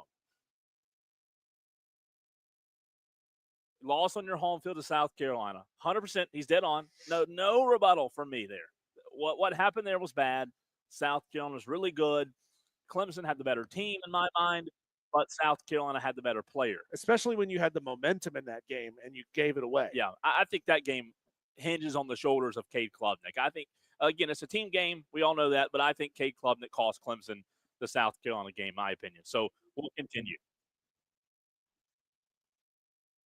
He's right there, right? He sold the game at Pitt. We all know what happened there.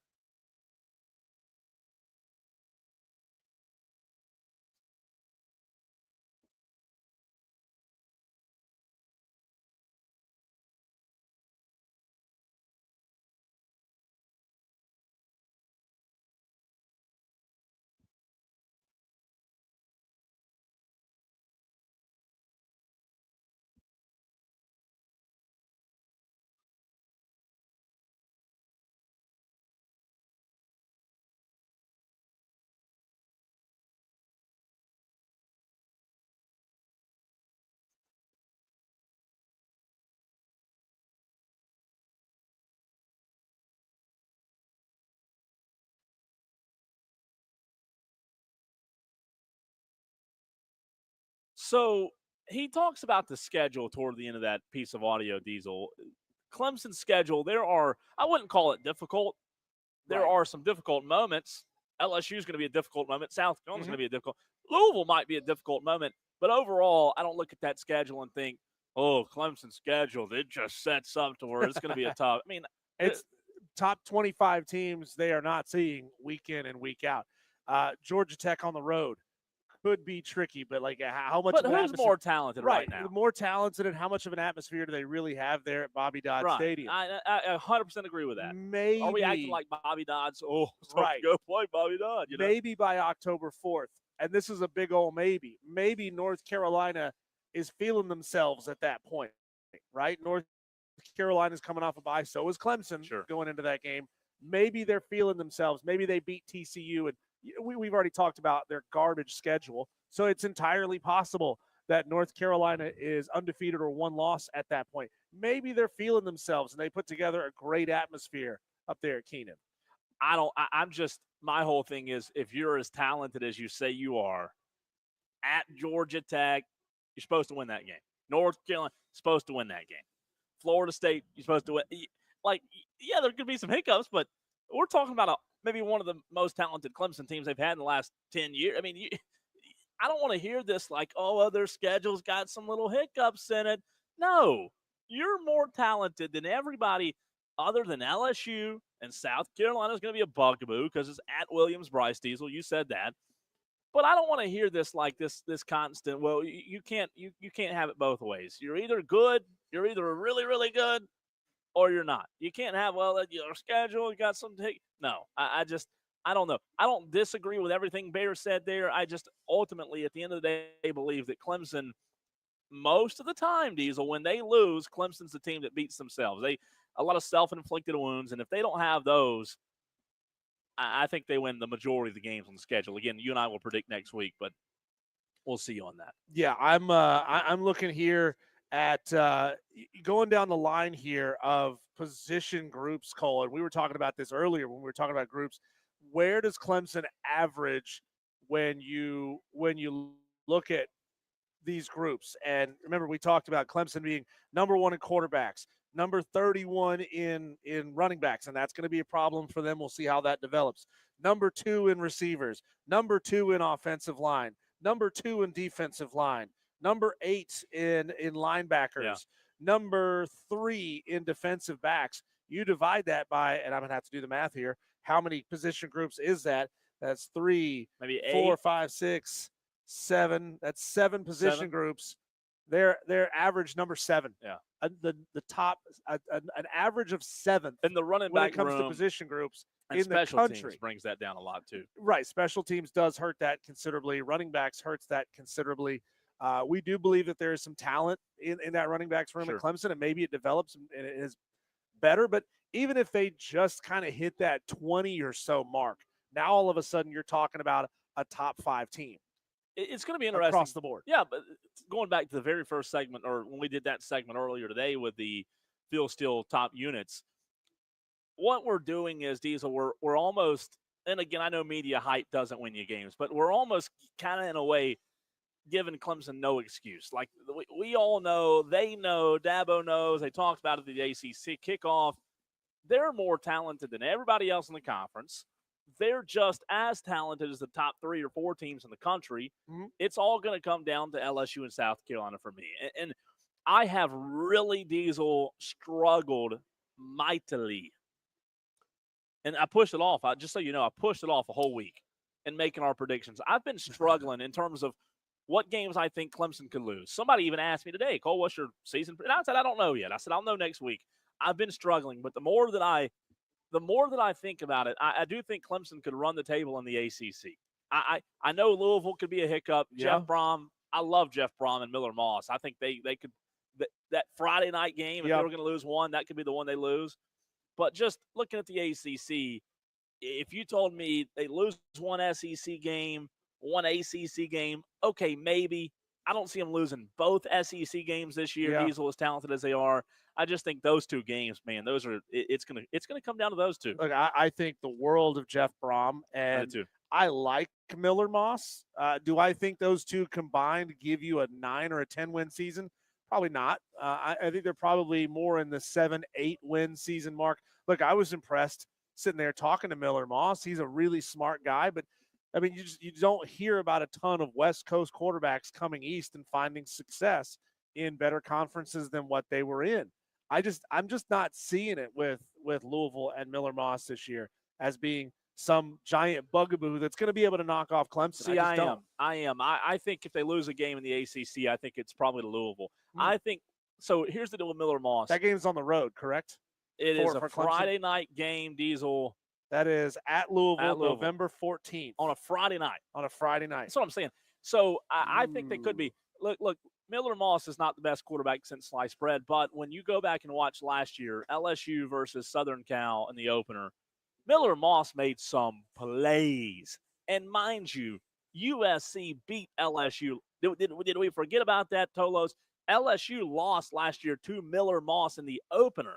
Miller Moss played a really good game last year and had some throws that, if you remember watching that game last year, he had some throws, man, and he's a good quarterback. So I'm just saying, if they do trip up, if they do have a hiccup in conference, I think it's probably going to be to Louisville. Maybe I'm telling you this, I don't see them losing to Georgia Tech. I know the high, Brent Key, but they're not going to Bobby Dodd Stadium. They're not going to lose in a whiteout. They're not losing to Atlanta. And then who else? And they don't play Miami, right? In the ACC, they miss on Miami, and SMU is going to be tough. But I'm just right now. You and I are going to pick our schedules next week, but I'm leaning toward them running the table in the ACC. I think 10-2 is the floor. Yeah. 12-0 is going to be really hard, but I think 10-2 is the floor. And if that's your floor, getting to the ACC championship game, you're back in the playoff and you have a chance. You know what's so funny about it? LSU and South Carolina are bookends. What if they weren't? What if they opened and were 9-0, right, in ACC? I'm just saying, like, Clemson is fortunate in a way because they can afford to lose to LSU. And I know we got to run to a break, but I'm just saying, like, there are so many factors that you look at and think, okay, if they lose this one here, if they lose in November the 14th to Louisville on a Friday night, and they already have a loss to LSU, you're a 2-loss team going to Williams-Brice Stadium. You're in trouble. Like, you're in trouble coming to the college football playoff. I don't know. I think ultimately they've got the talent to do it, but you can't beat yourself. And you know as well as I do, Cole, there is no demoralizing that South Carolina Gamecocks team or fan base, even if they've had a rough stretch. And of course, they're facing a murderer's row before that game, the entire season leading up to that game. I can't wait, man. They're going to be just as hyped up for that game if they have 9 wins at that point, 10 wins at that point, or if they only have 4 wins. Cannot wait. At that point. So it's going to be a blast of a season. Can't wait. When we come back, let's re-air our conversation earlier with Ryan Horvat of BetMGM tonight, the show that comes on immediately after us. Just a heads up, there was a technical glitch at the end of that interview. So you're going to hear it kind of glitch out, and we're going to lose Ryan for just a second. But we'll come back on and close that thing out and lead you up to the final segment of the show. All that next on the Fan Upstate.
its way slowly but surely, and it is. There's Football nothing that season's feels here. rapid about this at all. I know we've been waiting a long time, but the good news is today is a landmark. Today is a big day because, Diesel, we are exactly 2 weeks away from the Upset Picks Challenge opening for the first week of college football. There are 5 total games as of now.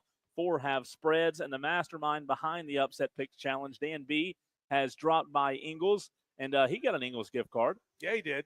Jess got an Ingles gift Jess card. did, yep. Are you ready for the Ingles Upset Picks Challenge? Oh, absolutely. Ready to go. I'm ready to How'd you start do? plugging and chugging. How'd you do last year? I forget. Not good? Not great. I don't think you were as bad as me, though. I mean, I went back. I think I said I was like week 10 or 11 before I got a correct pick. I think it was 13. And it's not for lack of trying. You know, you've been in this thing for years. You've done well in this thing in years past. Yeah, and it's I got just third one. It's Really? It's unpredictable how people can go on such a cold streak or heaters. You know, we had people hitting for 35-point spreads last year, which never happens. It's pure luck. It is. But we a lot also of it, yeah. we also seem like we got one of those every week. Once that whoever it was Amazon guy. landed Well, on 3 the weeks in a row. Kennesaw thing. First 3 weeks. And yeah, once that happened, it seemed like every week we had a big hit, and it's most of the time people didn't even bother playing those because it's so unlikely that it's going to happen. Right. Dan, But then it becomes a trend. It just becomes what you do.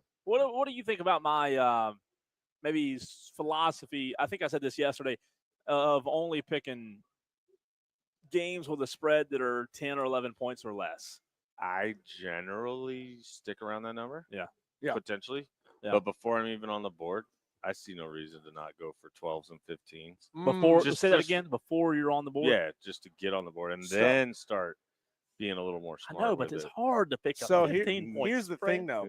Dan has the raw data, and I don't know if he's ever thought about doing this. And this is probably a bad thing that I'm putting this thought into his head. Dan can probably go back if he wanted to, and find the frequency at which 14-point spreads hit, 10-point spreads hit, 7-point, 4-point, 3-point, whatever it may be. Probably Chat GPT. Yeah.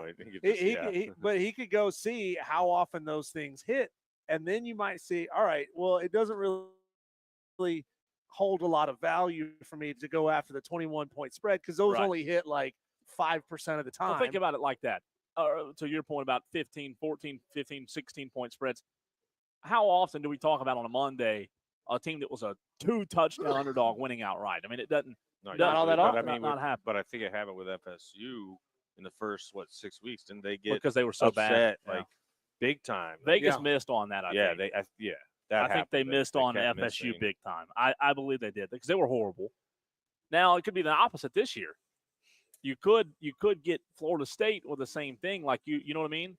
Where Vegas they're could- the underdog right. going in with Vegas, and then Right. they actually went outright. So yeah, keep an eye on it. So the South Carolina Virginia Tech spread. South Carolina favored by 8.5. Cole, have you Right happened now? to see? Yeah, have you happened to see what the LSU 4 Clemson last spread I is? looked. Right around that it would number. be LSU favored by No, 4. Clemson. Clemson favored Yeah. by 4. Oh, see, that's a. I think LSU I think plus that's a good 4 one is to going to look be at. the biggest, Yes. the most chosen by far. Well, it should be. in week 1. Should be. Well, But yeah, I mean, except for people, where we live, like people won't pick. Well, you're against right. Clemson. That's As true. Clemson fan generally they'll pick them when they're an underdog. Same with South Carolina. are They'll- people willing to pick with their they'll- heads and not with their hearts? Not here, not what I've seen. You'll have 20 people pick South Carolina as an I think you're underdog. right. So here's the deal with that game.